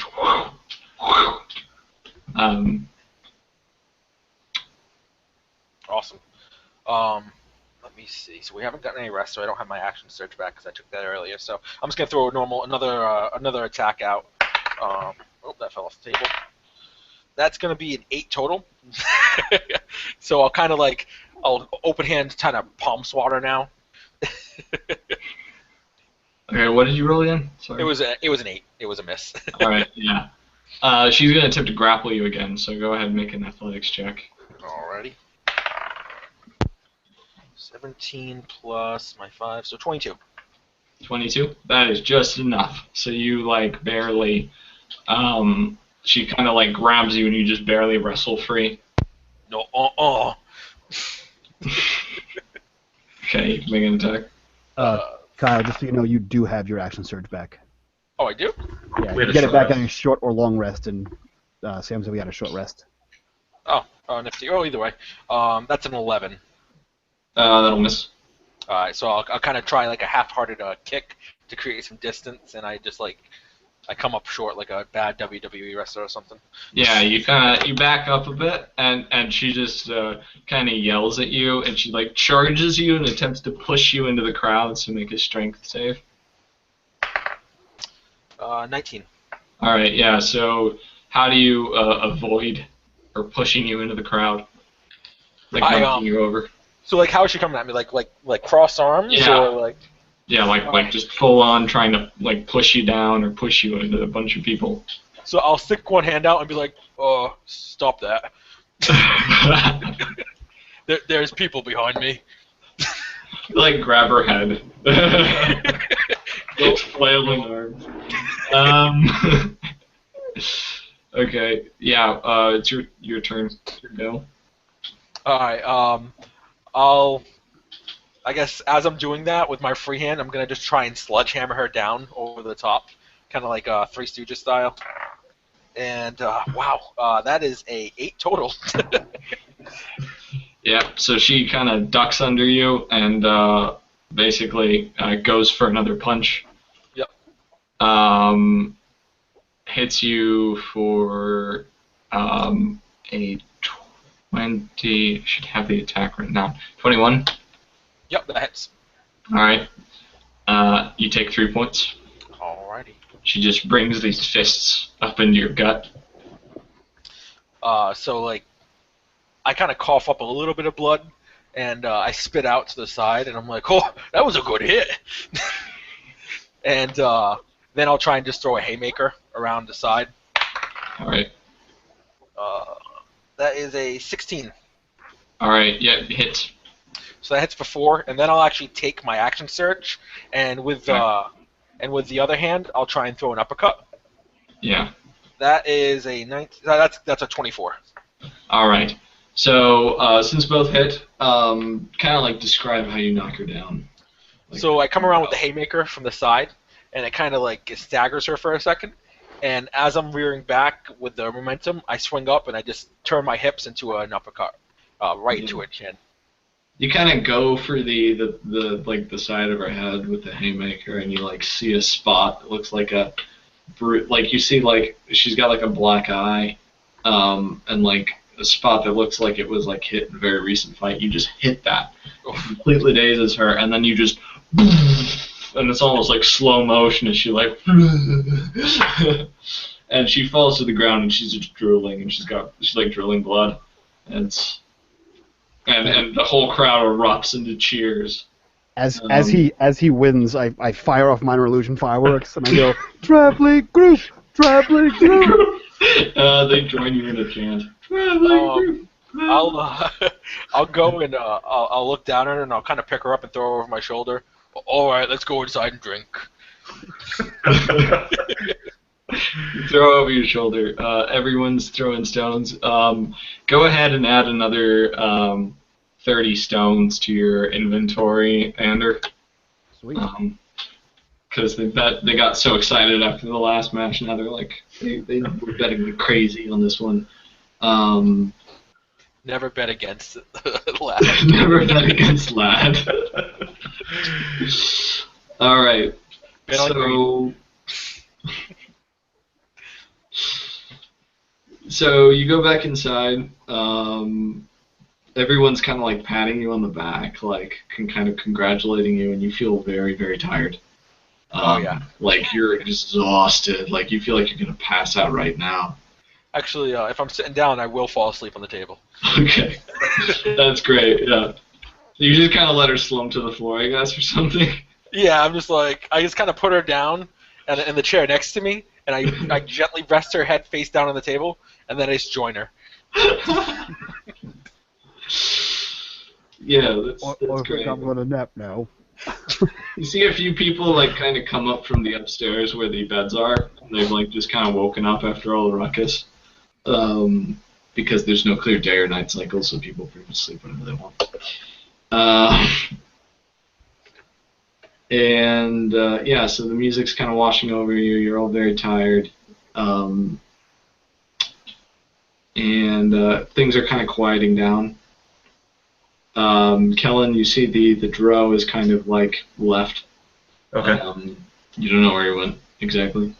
The bartender is kind of does like a last call thing, and in Aglog kind of protests a bit and kind of like grabs like a bunch of like cups and kind of pulls them close to him. He says, "Fill these."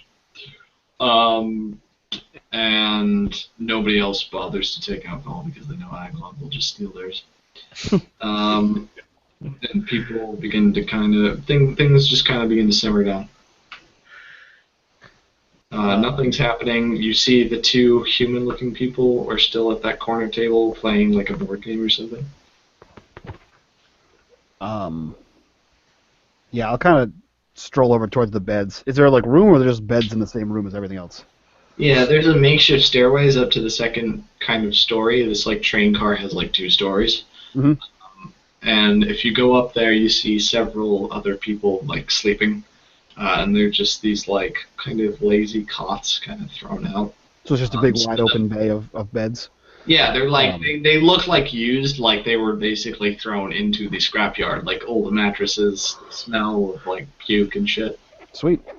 Puke and shit. Oh man. I make my way to the far end of the car, where hopefully there's no one there, like up against the wall, and then I tip one of the cots over next to me, so it's kind of like a little wall, and I go to sleep on that mattress. Okay. I will soon follow suit, and you'll see me just kind of clean it up with prestidigitation, and sleep with. Believe I. Okay, so I'll sleep with my sickle unsheathed. Okay. All right. I think this is a good point to take a break. So if you guys want to use the bathroom or water or snacks or anything that you want, we'll be back in like 5 minutes. Sure. Sounds good.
Okay. Looks like I'm the first one back.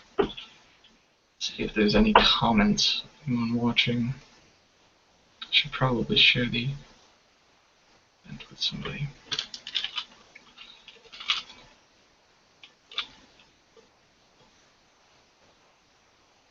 Oh, nobody's watching right now. Oh, I should share the link then.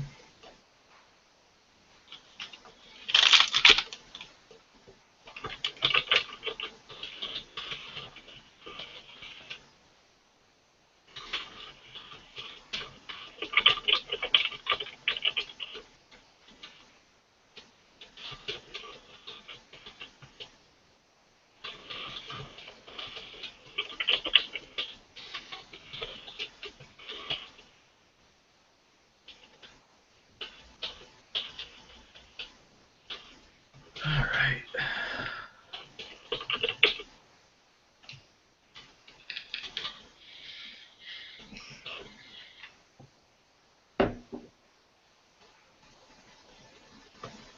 Alright, what do you think of the session so far? Oh, it's fun. I definitely like the shenanigans we're getting into. Okay. Yeah.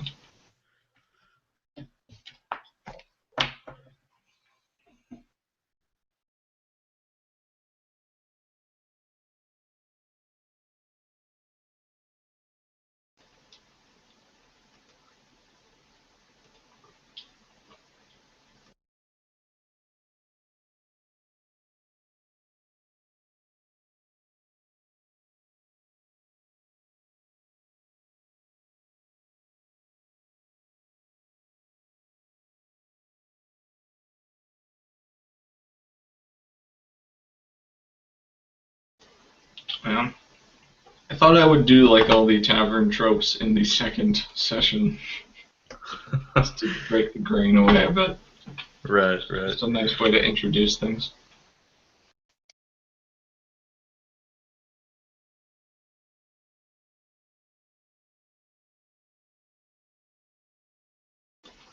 I've also never GM'd like a bar fight or anything like that, so I wanted to try that.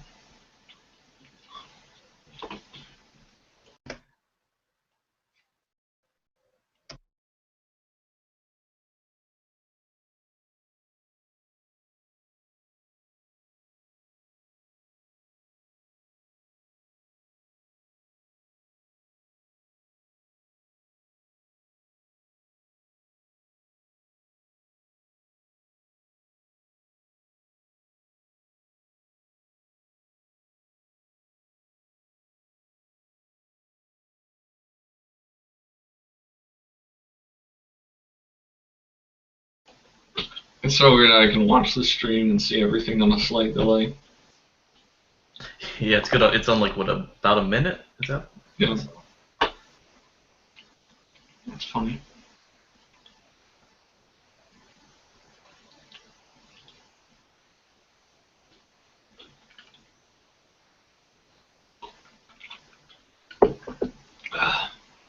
Alright, are we all back? We are. Looks like it. Awesome. So, who wants to wake up first?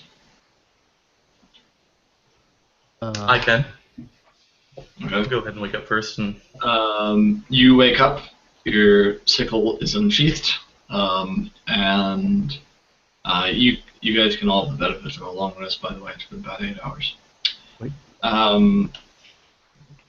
And as you just kind of wake up, you just the smell kind of invades your thoughts and stuff, and you kind of recall a strange dream, very familiar to you.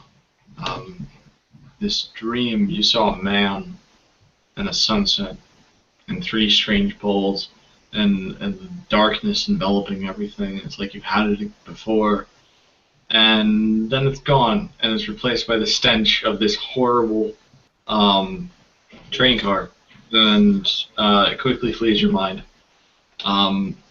And you see a few people sleeping around you. They're just like, some of the people that you saw last night. So, well, not last night because it's always night here, but some of the people that you saw before you went to bed that are just like passed out here. Some that look completely different to you. I would get up and I'd probably go up to Lad and kind of smack him on the face a little bit and just, oi, like Okay, a winner. Yeah, you go downstairs and like smack him on the face a bit. We'll say he wakes up, unless he doesn't want to. What happened? You are just a winner, but what you feel right now is what champions feel like all the time. I don't want to be a champion anymore. Oh, don't you ever say that again. I might kill you. I hit a lady. She handled you. You as you wake him up, you see the gnome who his name is I have the name here, Nani. The gnome bartender Nani is he kind of gets up onto his stool, checks his watch, closes it, and then just kind of declares to the mostly empty room, because everyone's still asleep a bit. Bar's open. Then he just starts to kind of get everything together. You see the man that you saw the night before, the one that looked vaguely human, with the woman who was covered in bite marks. Okay. Yeah, he approaches you too, and he says, I'm not sure if I heard you right, but I believe you said you were travelers? Yes, we are part of a travel group. Andrew, you can probably wake up. Yeah. You just traveling group, and I roll back over in my bed. All right. So, how did you get here? Well, as we like to say it, we traveled here, as traveling groups do. I know that, but did you? Is there some sort of cave? What city were you in? Oh, there was a cave. There was a cave. It was a cave? I'm sure there was. Do you know how to get back? Yes, of course. We are a traveling group. It kind of grabs your shoulders. He says, "You know the way out of this place?" Yeah, it's in Kelterzal, right? No, you just go over there and just leave. And he just kind of his face kind of falls, and his hands just kind of slump off his shoulders, and he just says, "Right, Kelterzal. Yeah. Oh my God, that's this way out of here." Couldn't have expected me to tell you my little secret. And he just kind of looks at you and he says, "I've been down here for, according to the gnome, 6 years, hunting for scrap." Hunting for scrap. Yeah. I mean, there's tons of it out there. There's mountains. Did you try out back? He just says, no, getting the valuable stuff, dealing with those monsters, and he kind of gestures to the bite marks, and he says, There was a grandfather clock out there. It was a small one, but it was a classic. and he just says, he just shakes his head, and he says, and he sits down at his table, and he just at a table, and just goes, "I'm never getting out of here." And I just walk away and I go up to the bar and just instinctively I'm ordering bacon, eggs, toast, hash. You start spouting off those words, and Nani the gnome just kind of looks at you and he says, "What's a bacon?" what's a bacon? And I grab Kellan on the shoulder. I'm like, "Kellan, they don't have bacon." Kellan, and I start looking around frantically. Yeah, you see the human just kind of sighing out, "Bacon. I miss bacon too." I miss bacon too.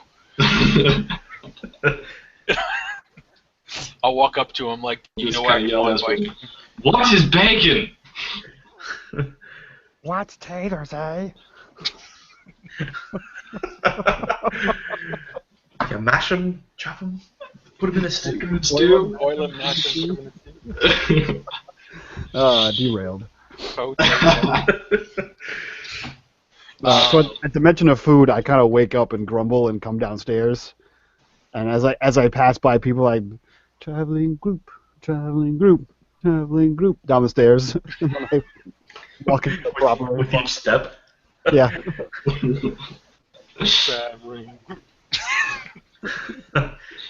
I am outraged at the lack of bacon, so I slam my fist on the bar and I go, yell at my brother Ander. Can you believe they don't have any fucking bacon here? They don't have bacon here? No. They don't have That's bacon. what I was thinking. We're a traveling group. He's a champion. Why is Lucky there no for me, bacon? I pull out a slab of bacon if I had it. Bacon. I'll just have it on me.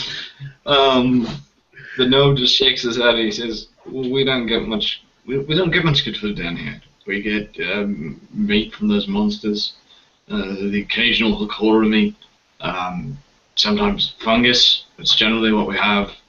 And he kind of pulls out these dish. It's like a salad, and it's just full of this disgusting-looking fungus.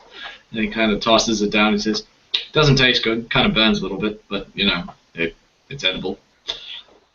I kind of lean over the bar and shake him. Where are your cave pigs? Where's his what? Cave pigs. The cave pigs. Where So are you the shake other this tiny gnome, and he's just like, "What's a pig?" Cave boar. Cave. Where are your cave animals? We don't get much of those. We just do. I look down. Scrapyard. I look over to Ander. Brother, we have to get out of here. We must leave. We And must then leave this place and come back. as I sit there in dismay, all of a sudden I stand up, I bolt upright. Jamas! That's right.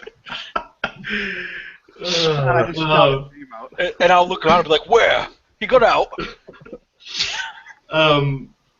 It's about that time though that you hear a knock, a banging on the door, and the dragonborn kind of goes up to it and kind of says, "Oh, who is it?"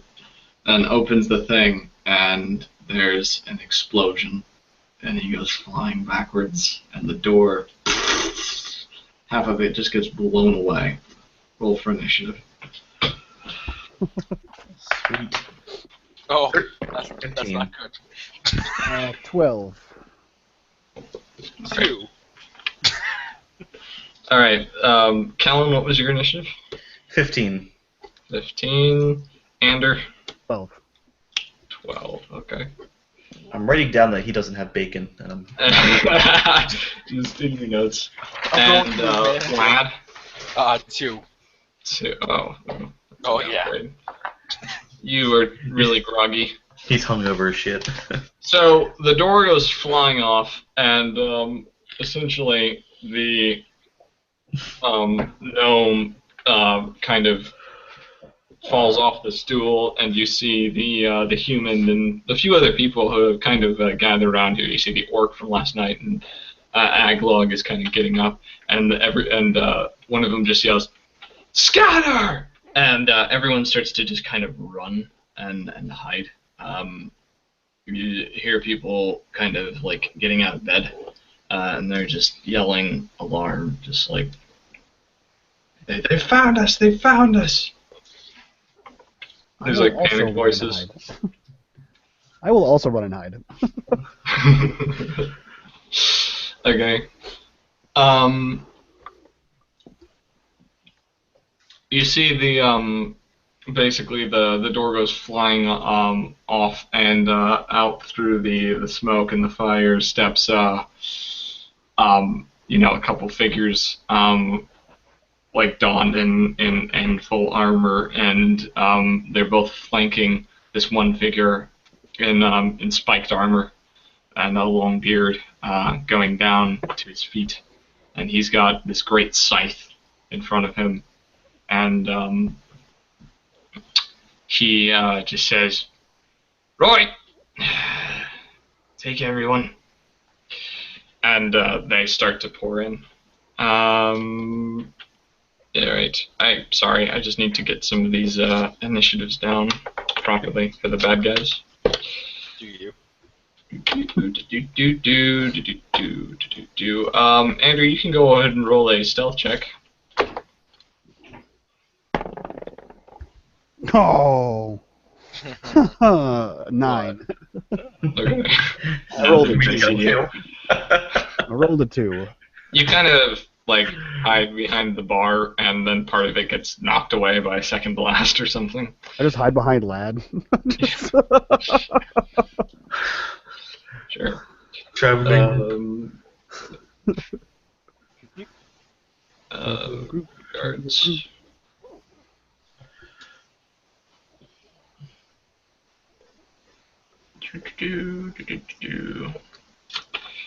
So the guards are going to go first. And... ooh, that's 2 natural 20s in a row on initiative. It's useless. It's useless. Well, at least it wasn't attacking us. Yeah, no, I wish it wasn't attacking you. Alright, there we go. This guy's name. I know his name. Alright. Sorry. Yeah, no worries.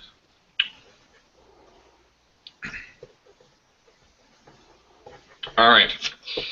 So, what do you guys... so, one of you runs to hide. Lad, are you just standing out in the open? Yeah, I kind of just, if I can, I'll stand up and I'll throw my hammer over my shoulder. Alright. Is it the fire hammer? It is the fire hammer, yes. It is the fire hammer. You see these guards are the same ones that you encountered before. In fact, I have a picture of their masks for you. Yeah. And just get this present thing up. Yeah, so they look like that. That's what their masks look like. Yeah. Okay. Sorry, I just don't want to get this other guy's name down.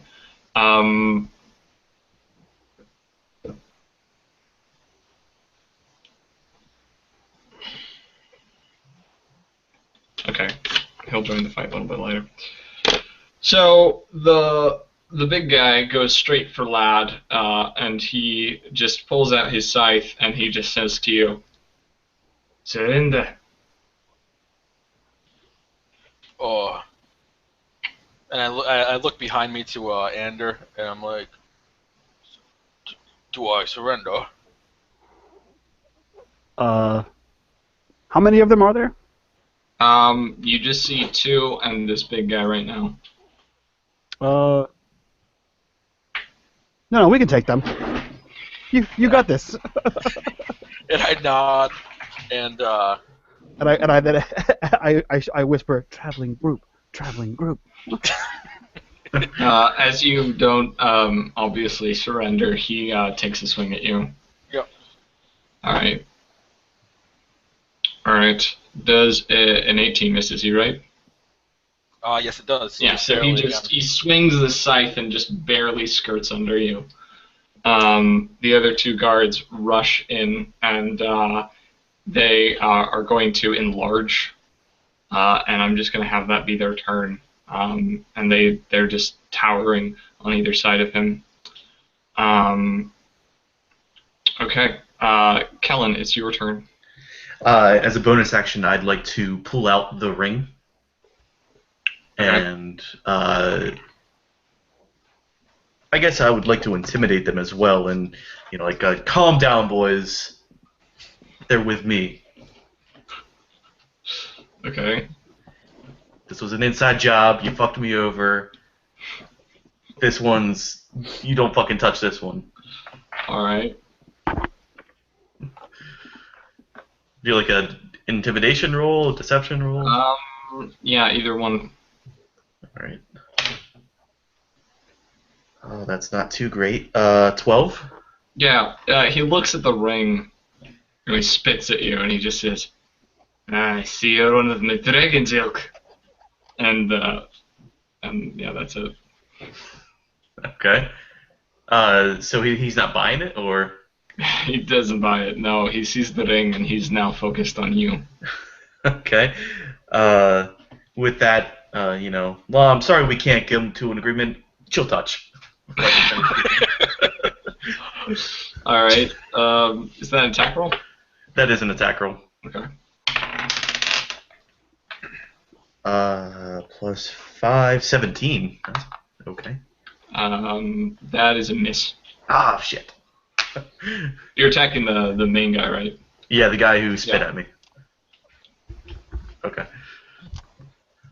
Hey, it's early. I missed. All right. Waking up.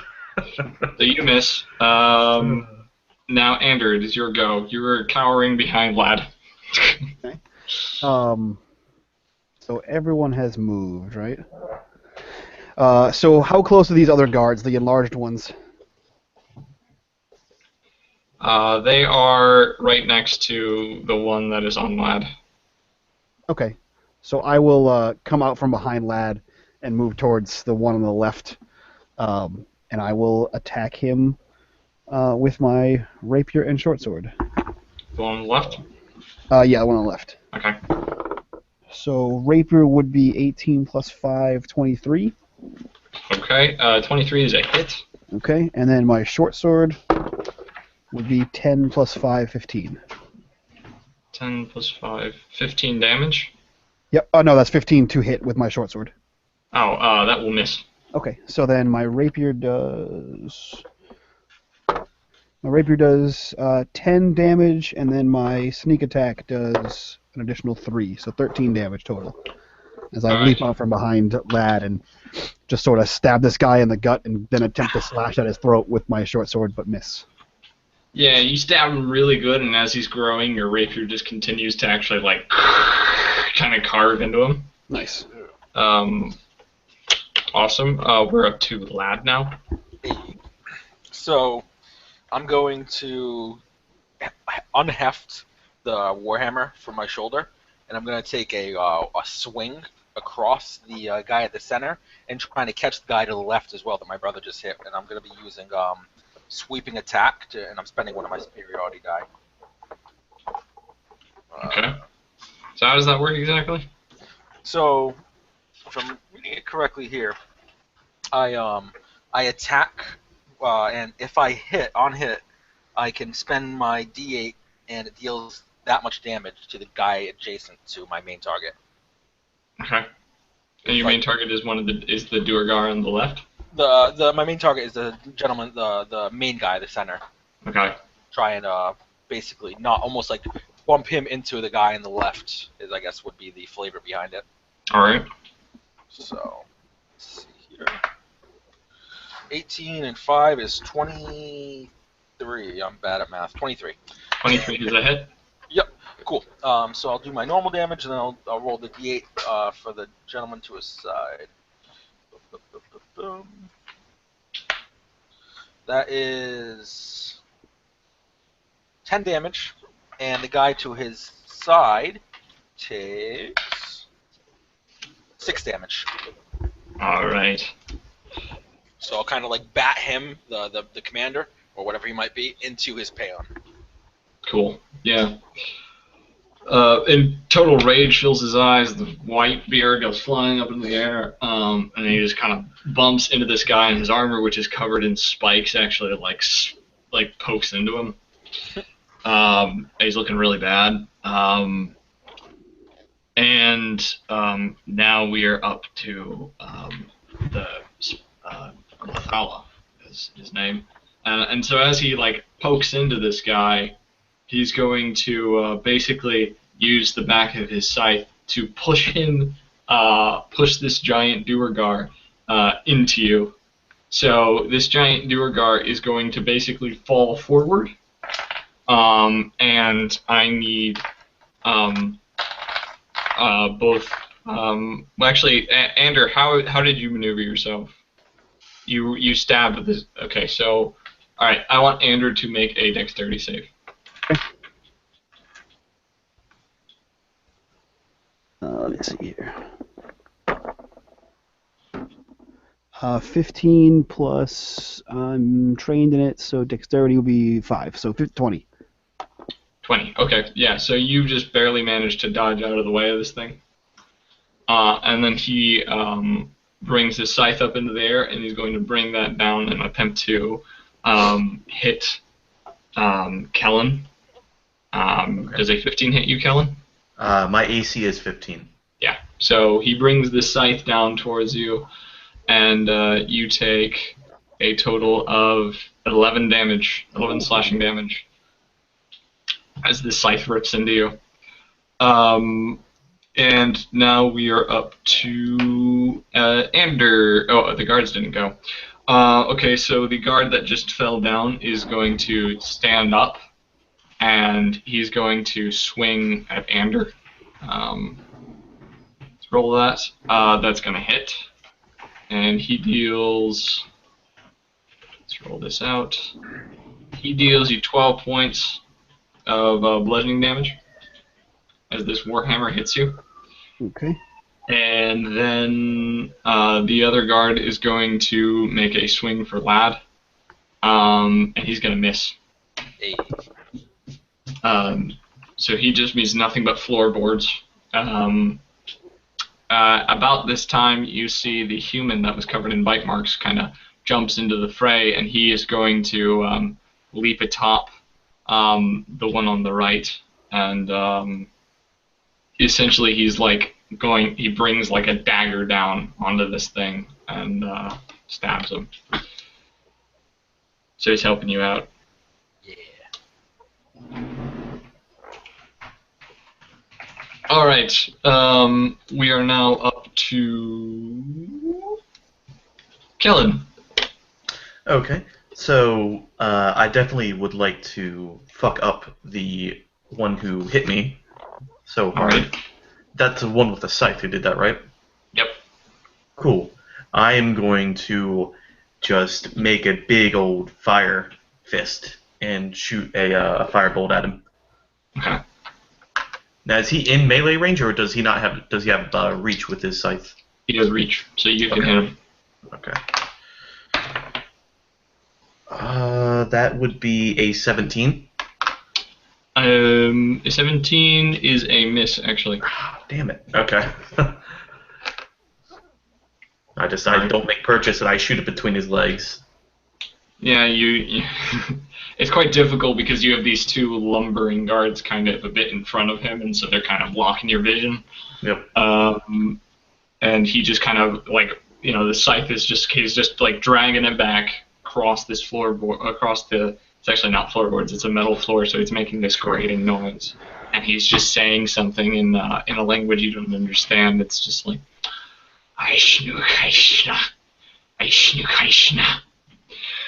Bless you.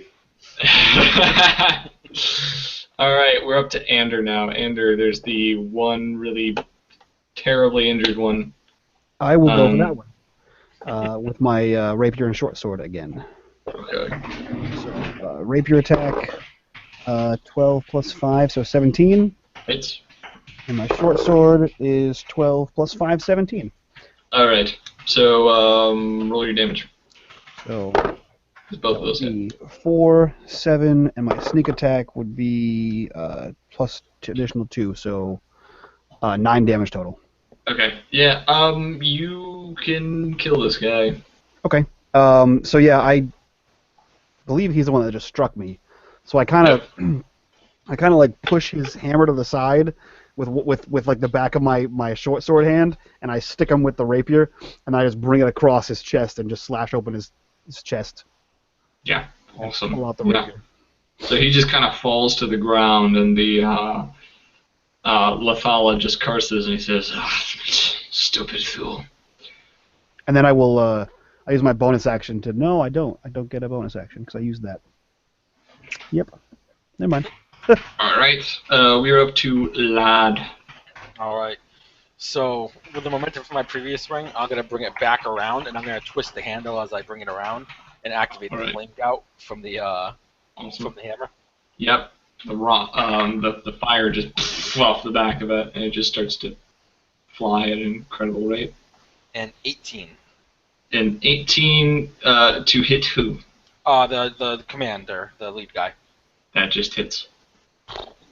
All right. 10. 6. So that is going to be 9 damage. And let me see. Is there any way I can spend another superiority die and use it as a maneuvering attack to move an ally in sight at half speed? So I want to move Ander into. He can move half his speed, basically. I'm not familiar with the rules on that, but sure. It's basically I have like 4 superiority dice, and this would be the second one I've spent. Okay. So. Yeah, you let me move half my speed around. Yep. Yeah, so I come back around Lad to the other side, to the other Durgar. Okay. On the right side. And that will be my turn as I. Oh, actually, do I roll anything for the flames? From the from. Oh yeah, you roll a d4 for the fire damage. Okay, so 1 damage extra. All right. Cool. All right, we are up to up to Lethala. So the other Duergar goes down. And he's a stupid fool, and he kind of chants again, and you see his blade begins to glow, and he goes straight for Lad. With a 19 to hit you, which should that hit hits. you. Yep. All right. Can I cast shield? You absolutely can. All right. So I raise up my fingers. I'm like, shield. So he brings this this scythe down, and it just, and you see your shield almost begin to crack, like lines just from the sheer. This scythe is like shuddering to break it, and then at the last second, when it looks like the tip of it is just going to go straight through your skull, it just fires backwards. I kind of shy back a second. I'm like, Yeah, and there's like light, there's like beaming off of this thing. The other guard is going to attempt to shake the human off of him that stabbed the dagger. Yep, so he just kind of flings that guy off of him, and he's going to go for who his leader attacked. So he's going to go for Lad as well, with another 19 to hit you. Yep, and that one's going to definitely find purchase. All right. You take 11 points of damage. Oof, alrighty. And large Duergars are hard hitters. Oh yeah. And yeah, so he just smacks you and sends you back a couple feet. And the human will kind of get up, and he throws his dagger at Lethala. And actually just hits him. So this dagger kind of shoots out and lodges between the two of the chinks where these spikes are in his armor, and it barely like hurts him, but he just kind of curses and looks at this human, and that's it. We're up to Kellan now. Okay. So they shifted around a little bit, correct? Like my brothers and the Durgar? Yeah. Okay, so what is directly in front of me now? Okay, what's directly in front of you now is you see Lethala, the man, the Duergar in the spiked armor, standing about 10 feet away from you, and there's a Duergar flanking him on his right, who has, on your right, actually, who has your two brothers engaged with him, and your brother is kind of engaged between this Duergar and Lethala. How close is the one to the right of me that's engaging my brothers? He's within 5 feet, I believe. So would backed up. Okay, yeah, I guess I would back up a little bit, just enough to get away so I can more easily cast a ranged spell attack. Yeah, go ahead. Okay. I will be casting. Oh, that's pretty good. That's 18 plus 5, so 23 for an Eldritch Blast. Okay. 23 is a hit. Okay. So the roll is, so that would be black lightning will just be coming out of the fingertips and enveloping for 6 force damage. Okay. 6 force damage. All right. Yeah. So you shoot that lightning out of your fingertips, hits this guy, and he lets out a scream. Everybody, roll me a perception check. Ooh. 7. All right. 6. All right. 12 plus 4, so 16. All right. So who got the highest? Was it Ander or Ender. Xander? Yes. Ander. So you see something very familiar to you. It's a gray round object.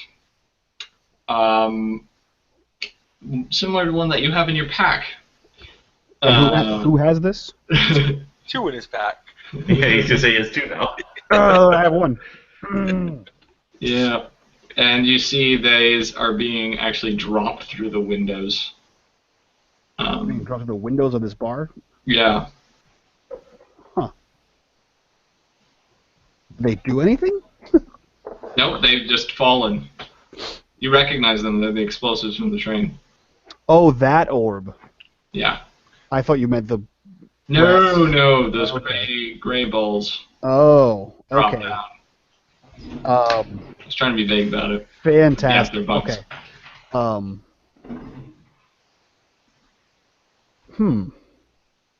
Whose turn is it? Is it my turn? No, it is, I believe Kellan just went, Yes, I just went. so it is your turn. Yeah. So I will stab this Durgar. Which one? The guard? Yeah, there should only be one left, right? Yeah. Yeah. So I stab him with my rapier and short sword again. Or well, I guess this guy for the first time. That was real bad. Let's try the short sword. So the first one was a 7, and the second one was a 22. All right, a 7 and a 22. The 22 will hit him. Okay, and I rolled real bad. So 4 damage. All right. He's looking just about bloodied. Okay, and then I will shout, "Bombs, get down! Take All right. cover!" Bombs, get down, lad. That's what you hear. What are bombs? Let me see. I'm probably look at Ander, and then I guess I'll swing at the head of the guy in the middle, the commander again. Mhm. And let me see. I'm actually going to use that maneuvering attack again, hopefully on hit. That's going to be a 16 on the commander. All right. 16 will miss. Oh, so as I miss, I kind of bring it and I follow suit with my brother and I just hit the deck. All right. Hoop. And I just like drop to the ground, prone. All right. So you drop to the ground prone, and you see Lathala kicks this Duergar that was next to him, and the Duergar kind of falls down and lands in between you and him as you fall prone, and he runs outside, and he yells, "Do it now!" And fire bolts just shoot into the train car, and explosions. And you can all make, I guess, Constitution saves. Shit. Those of you that fell prone can have advantage. Oh. Sorry, Kellan. Yep, that's wonderful. Yeah, I got a 7, so that's not good. That advantage saved my ass. I got a 13 and a 5, so 13. I had a 1 and a 19 with my modifier being 24. Okay. Well, I rolled shit. So, Kellan, you take 5 points of fire damage, Okay. and the other 2 of you take 2, because for some reason I rolled all ones. Fine by me. Yeah, I was gonna say that's fine by me. I was already getting low. This freaking dice generator. So, yeah, these fire completely. You're all completely blinded, and you feel this whole basically this whole structure kind of shakes and begins to just tilt. And you all start to kind of slide down it towards the end of it, and there's these big gaping holes in it now.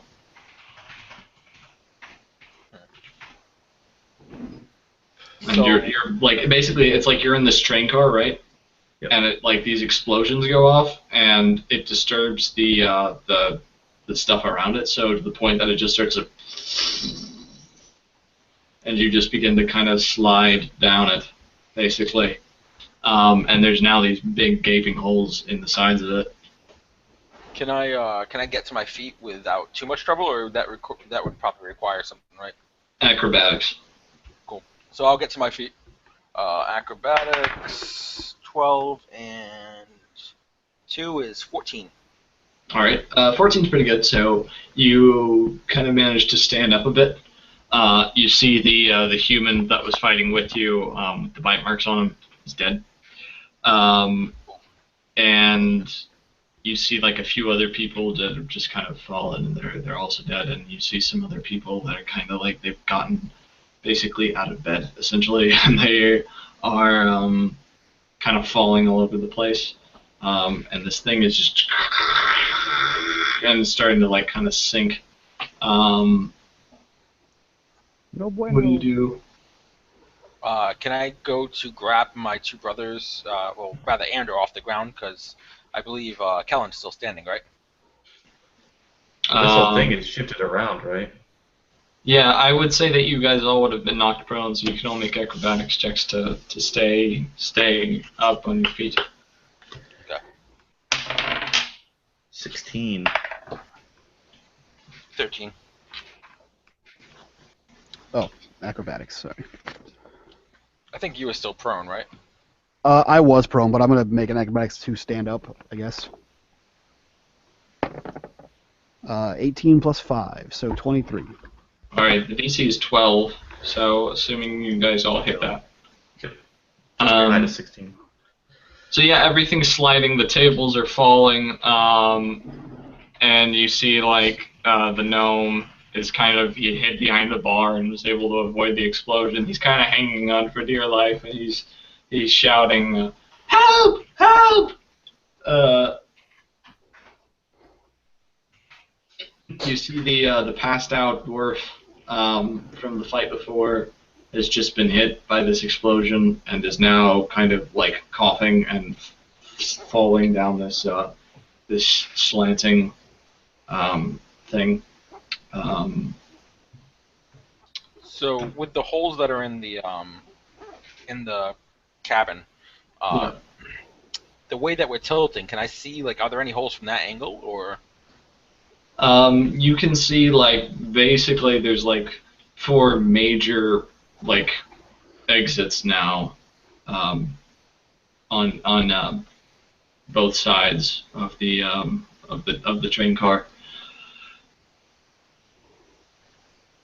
Was that the bartender Nani that's barely hanging on? What?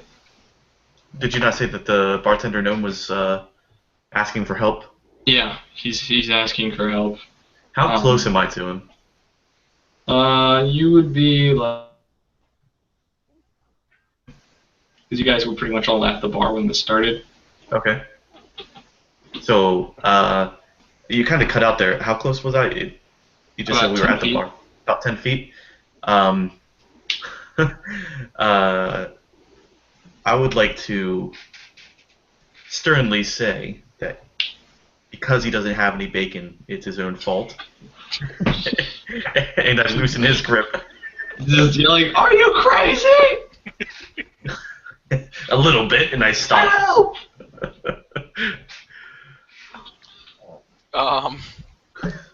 So the dwarf lady that I fought last night, the Dwergar, she's still right. She's near me, right? And she's kind of hacking up blood. Yeah. Yeah, she's Alright. like kind of like pinned between like a table that seems that it was like bolted down and a chair.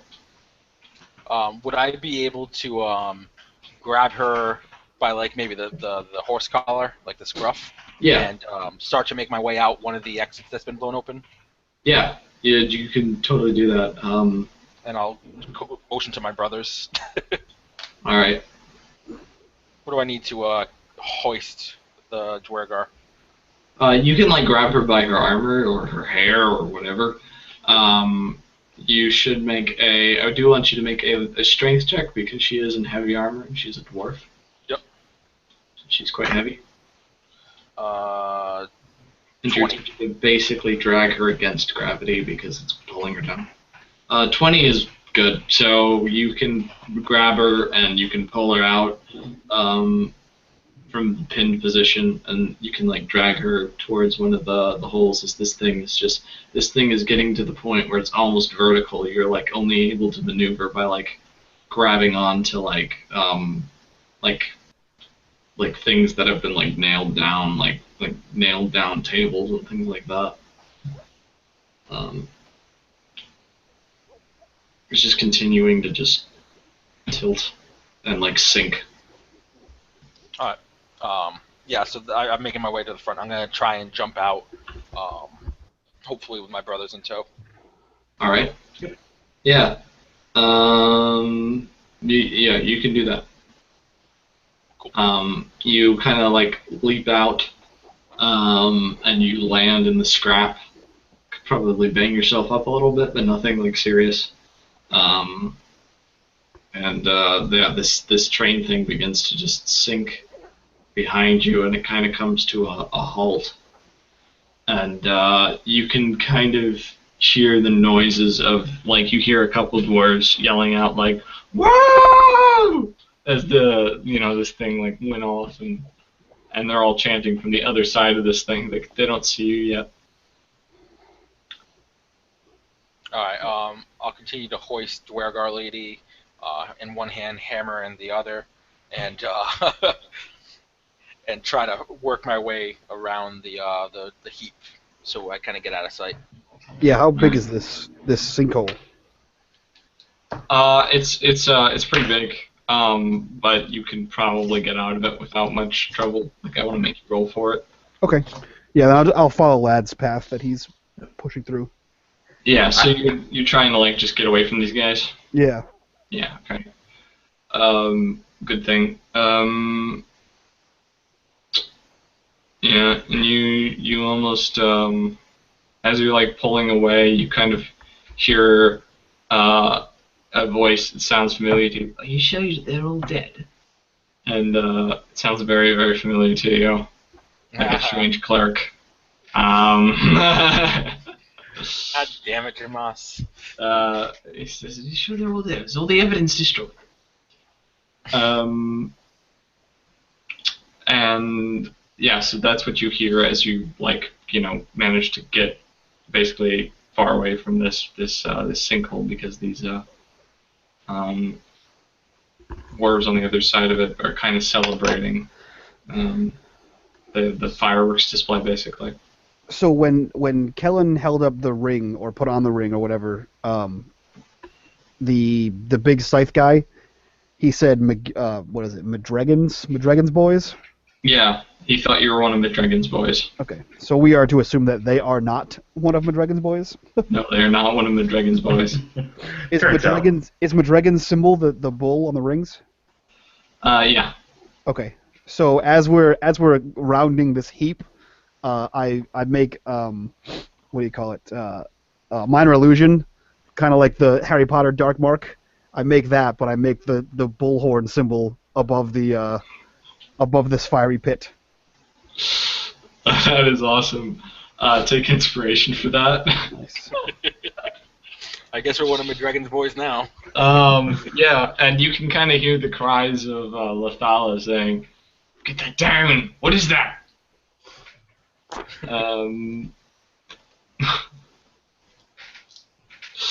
All right. So, as you kind of step out, you see basically the wastes before you stretching up. There's about say 30 minutes walk between you and Keltiza, and you hear this this whistling sound, and it sounds like the tune of that music that was playing in the tavern. And you kind of turn and you see the drow that you saw before, Renard, kind of sitting in a scrap heap next to you, and he's like just says, please tell me that you didn't. Oh God, the voices. Please tell me that you didn't do that. And he kind of points to the destruction. So was this the drow? Yeah, this is the drow that gave you the talk. Allan. Okay. Yeah, I didn't do it. I didn't either. He did. Well, there was some guy we know. Yeah, that guy. You know, you don't need to be so vague around me. Are you sure about that? I'm the friendliest face you're going to find in these parts. You just want you. So I speak. He's a drow, right? You said. Yeah. So I speak in Elvish, even though we all speak Elvish. Did he start this conversation in Elvish because that's how he and I were speaking before? Probably, yeah. Okay. So I say back in Elvish. Let's say somebody crashed a flame runner, and then somebody almost let die a certain clerk, and that clerk doesn't work for who we thought worked, who someone thought they worked for, and they attacked the bar. He just kind of chuckles. And I shrug. He just kind of chuckles and he says, and he pulls out like a shard of metal, and it's got like the number. It basically got the name like Flame Runner, number like 00111, like, and he says, I found you, Flame Runner. He kind of tosses it at your feet. He says. So when he throws it, I say, "Oh no, we're a traveling group." Right, traveling group. Yep. Tell me, did this clerk have poor sight? I didn't see him personally, but if I were to guess what the other people saw, yes. He has some missing fingers. Sure. I know the man. He if he was to have a name, it would be Jamas. Shut up. I elbow Ander, and I wink. I just sigh. At this point, I'll whisper traveling group. I will I'll address Renard and say, these are my traveling buddies, Dwarf of Dusselton and Lamar. Just naming off random names My for these name's not guys. Lamar. You're Dwarf from Dusselton. No, you're Kellan. Oh, you That's stupid Ander. bitch. I'm Lad, and that's Dwarf Lady. Oh. I smack him across the face. I smack his stupid face. You don't speak. So and then at that I'll sign like, yes, my name is Kellan. Truth is out. He says, hey, alright. He's very confused by your, like, exchange right now. He, like, doesn't know what to think. He should be. He's starting to regret talking to us at all. He just says, alright. If you wish to know my motives, come with me. And if you wish to save your any motions to the Duergar that you dragged out of the wreckage, girlfriend there, then you'll come with me. And if you wish to get into Kel'Thuzar, and maybe even out of this hellhole, then I recommend you come with me. Lad will realize he's still carrying the Duergar lady. He's like, oh, free ride stops here, and drops her. Is she conscious? Is she dead? No, she's unconscious. Okay. He'll just drop her, kind of like not poke her with his foot, make sure she's still breathing, and then he's like, oh, all right, well, there's only 3 of us. And he just raises his eyebrows and he says, yeah, let's wait. So yeah, I guess we will we'll follow this guy. Yeah. So he begins to lead you through the scrapyard, and he like kind of whispers instructions to you. He's kind of like, avoid this place and this place and this place. That's where the monsters are. And he kind of talks to you, and he says, now, I'm taking you to meet somebody. Somebody very important, and you best watch your manners around her. Is her name Durka? And he looks at you and he says, Durka. How do you know Durka? Yeah, it was a long night. This one time. Aye. And I'll perk up, and I'll be like, oh, Durka? Shut up. Oh. And I look down to the side, okay. You seem to be involved with no end of bad folks. Then again, we don't have a shortage of bad folks down here. This is Kel'Thuzar, after all. And I just kind of shrug and like smile. I'm like, well, when you're in a traveling group, you meet a lot of people. and then very sternly I say, because we're a traveling group. You seem to be very fond of that name. Yes. Because you're It's a very traveling. nice.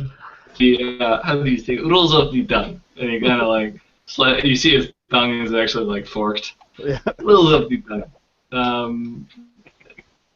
I think we're arriving soon. Just over this heap. So yeah, we're on the heap. Yep, he leads you over the heap, and you see this large. It looks. It's the first time you've seen solid ground, and it's this like just area that's just carved out of the scrap, and it's this great big like tent, like a great big pavilion like tent, about the size of like a house, and it's just made of like black cloth. He says, come with me, and watch your skills.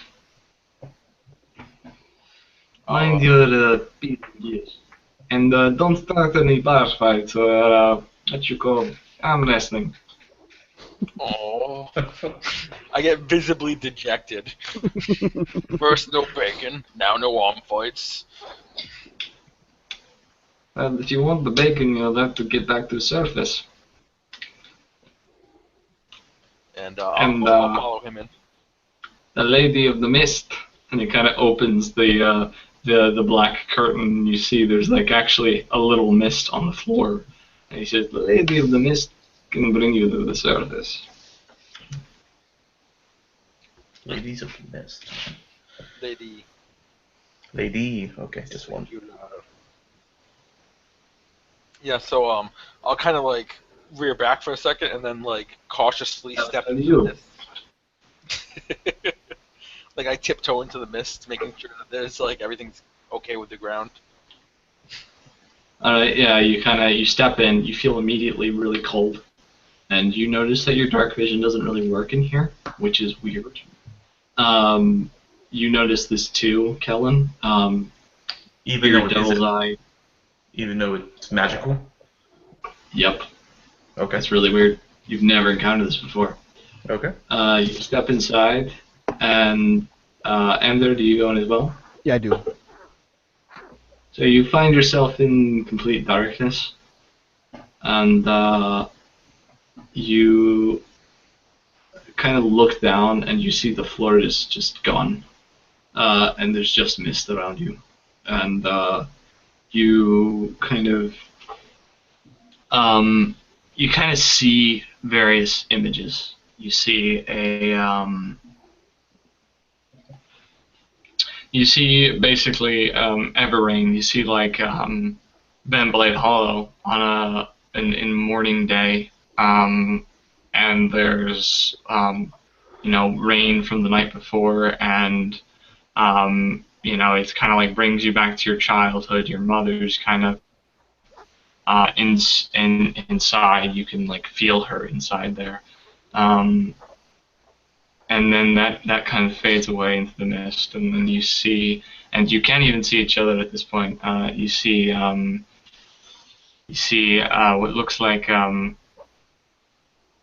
strange figures. One is brutish looking, one is slender, and the other robed.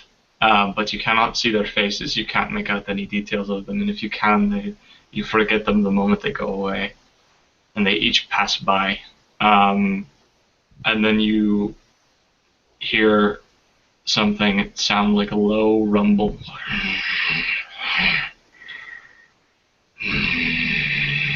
And you hear a sound, it's like rustling chains. And that fades away into the mist. And you find yourselves in a room.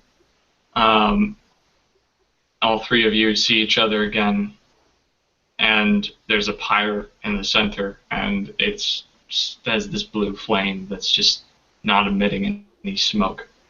And you see a veiled woman before you, and she says, "Do not be afraid, travelers. Mists show people many things." And you're all kind of a little disoriented by this. You're just suddenly in this different room, surrounded by black cloth and this blue flame in the center and this veiled woman.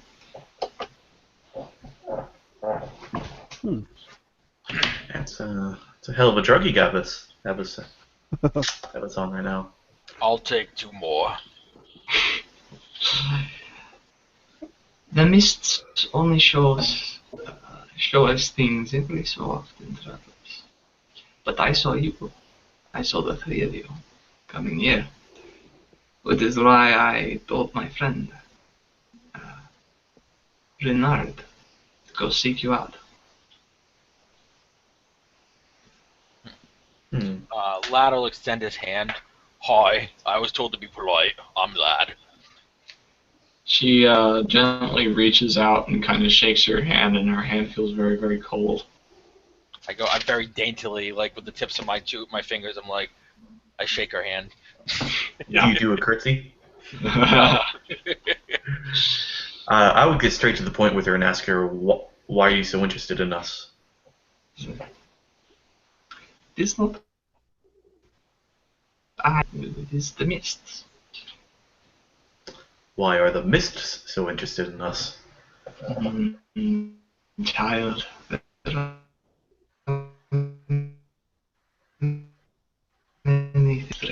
are many things that are hidden. In time, everything will be revealed to you. However, I sent you for a purpose beyond just common slaves captured. The mist has told me that much. You are here for something else. Something greater. And it is tied to Kel'Thuzad, to the Order, to Unmadegaming. And it all leads right back to Everlane. Dark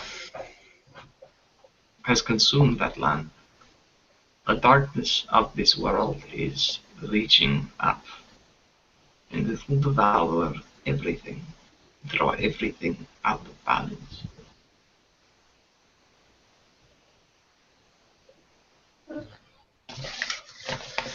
Well, we've held our own so far. Aye, that you have, but none can withstand the onslaught that is to come. The Order is planning something. A ritual of sorts. If this ritual is completed, there is little hope of this onslaught being halted. I believe that you are sent here for that purpose. I believe you are sent here to stop that ritual. But what you do is up to you. If you wish to leave, I can show you how.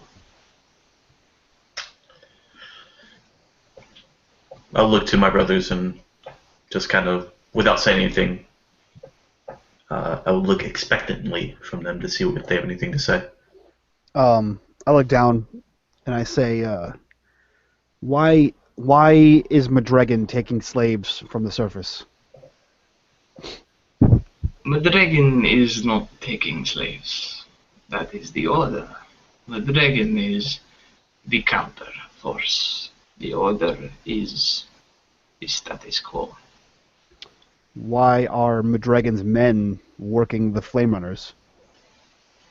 Unmadegaming's men are working everything. It is a complex web that even I do not understand. What are the slaves' purpose? The slaves' purpose has always been to work in the pits until they die, and then their bodies are left to feed the pyres, to forge metal for Kel'Thuzad. Yeah, that's what it has always been, but as of late, they've been taking prisoners for other purposes to do with this ritual. This ritual you speak of, does it have anything to do with what's happening on the surface?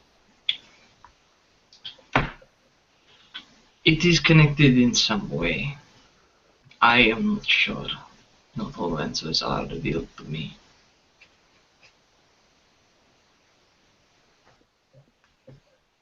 Vlad will be watching intently as each person talks. He kind of like looks at the old lady, then looks at Ander, and looks back at the old lady. Then he looks back at Ander, and he's like,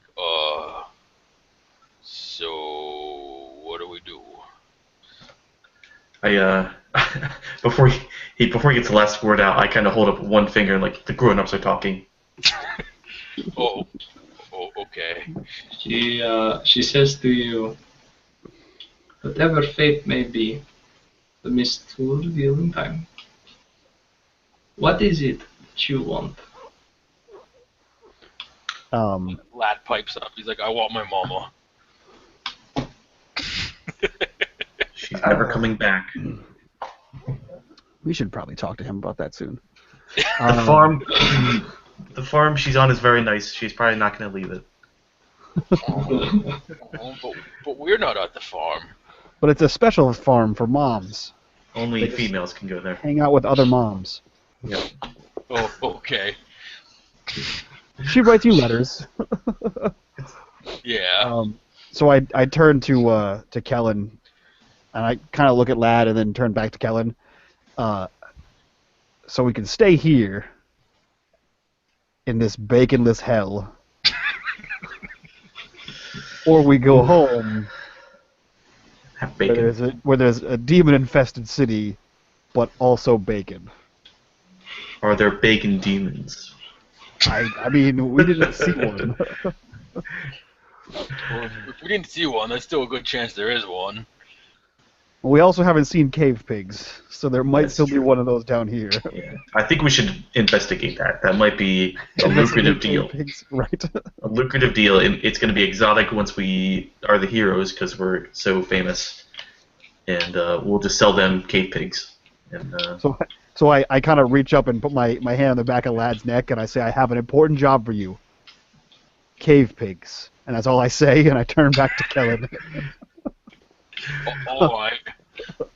So, should we figure out this ritual? It might help the city. Well, if she's right, and that it does get worse, then if we go back without stopping this ritual, then it would be for nothing. It could be worse than dying to try and stop this ritual. Well, I'm in. Lad, just say you're in. I'm in. Okay. Lad, if you stay, there's beer and And cave pigs. more punching. Yep, there's plenty. I'm sure there's plenty of pretty Durgar girls. Okay. The lady says to you, whatever your desires may be, you, I believe, are all tied to this darkness. In some way or another, she looks at each of you. Hold that desire in your heart. Extend your hand, and she just kind of gestures to the fire, into the flame, and this will show you what to do. So I'll stick my hand out. Okay. Lad will follow suit. Alright, you stick your hands into the fire, and the warmth creeps up your arm, and it feels like a familiar touch. Very, very familiar. And that is where we will end session 2. Lad's thinking in his mind, is it Mom? Is that Mom's touch? Alright, thank you everyone who, watches this. I am Sam from Addicted to Tabletop, and you guys can go ahead and, say goodbye, plug anything you want to plug again if you want to. But all your links are in the description. My players are the guys from Unmadegaming. Go check them out on Twitch. The Facebook page is also in the description. I have a really fun time running this campaign. I hope you guys enjoyed it. And with that, I will stop the broadcast. Bye.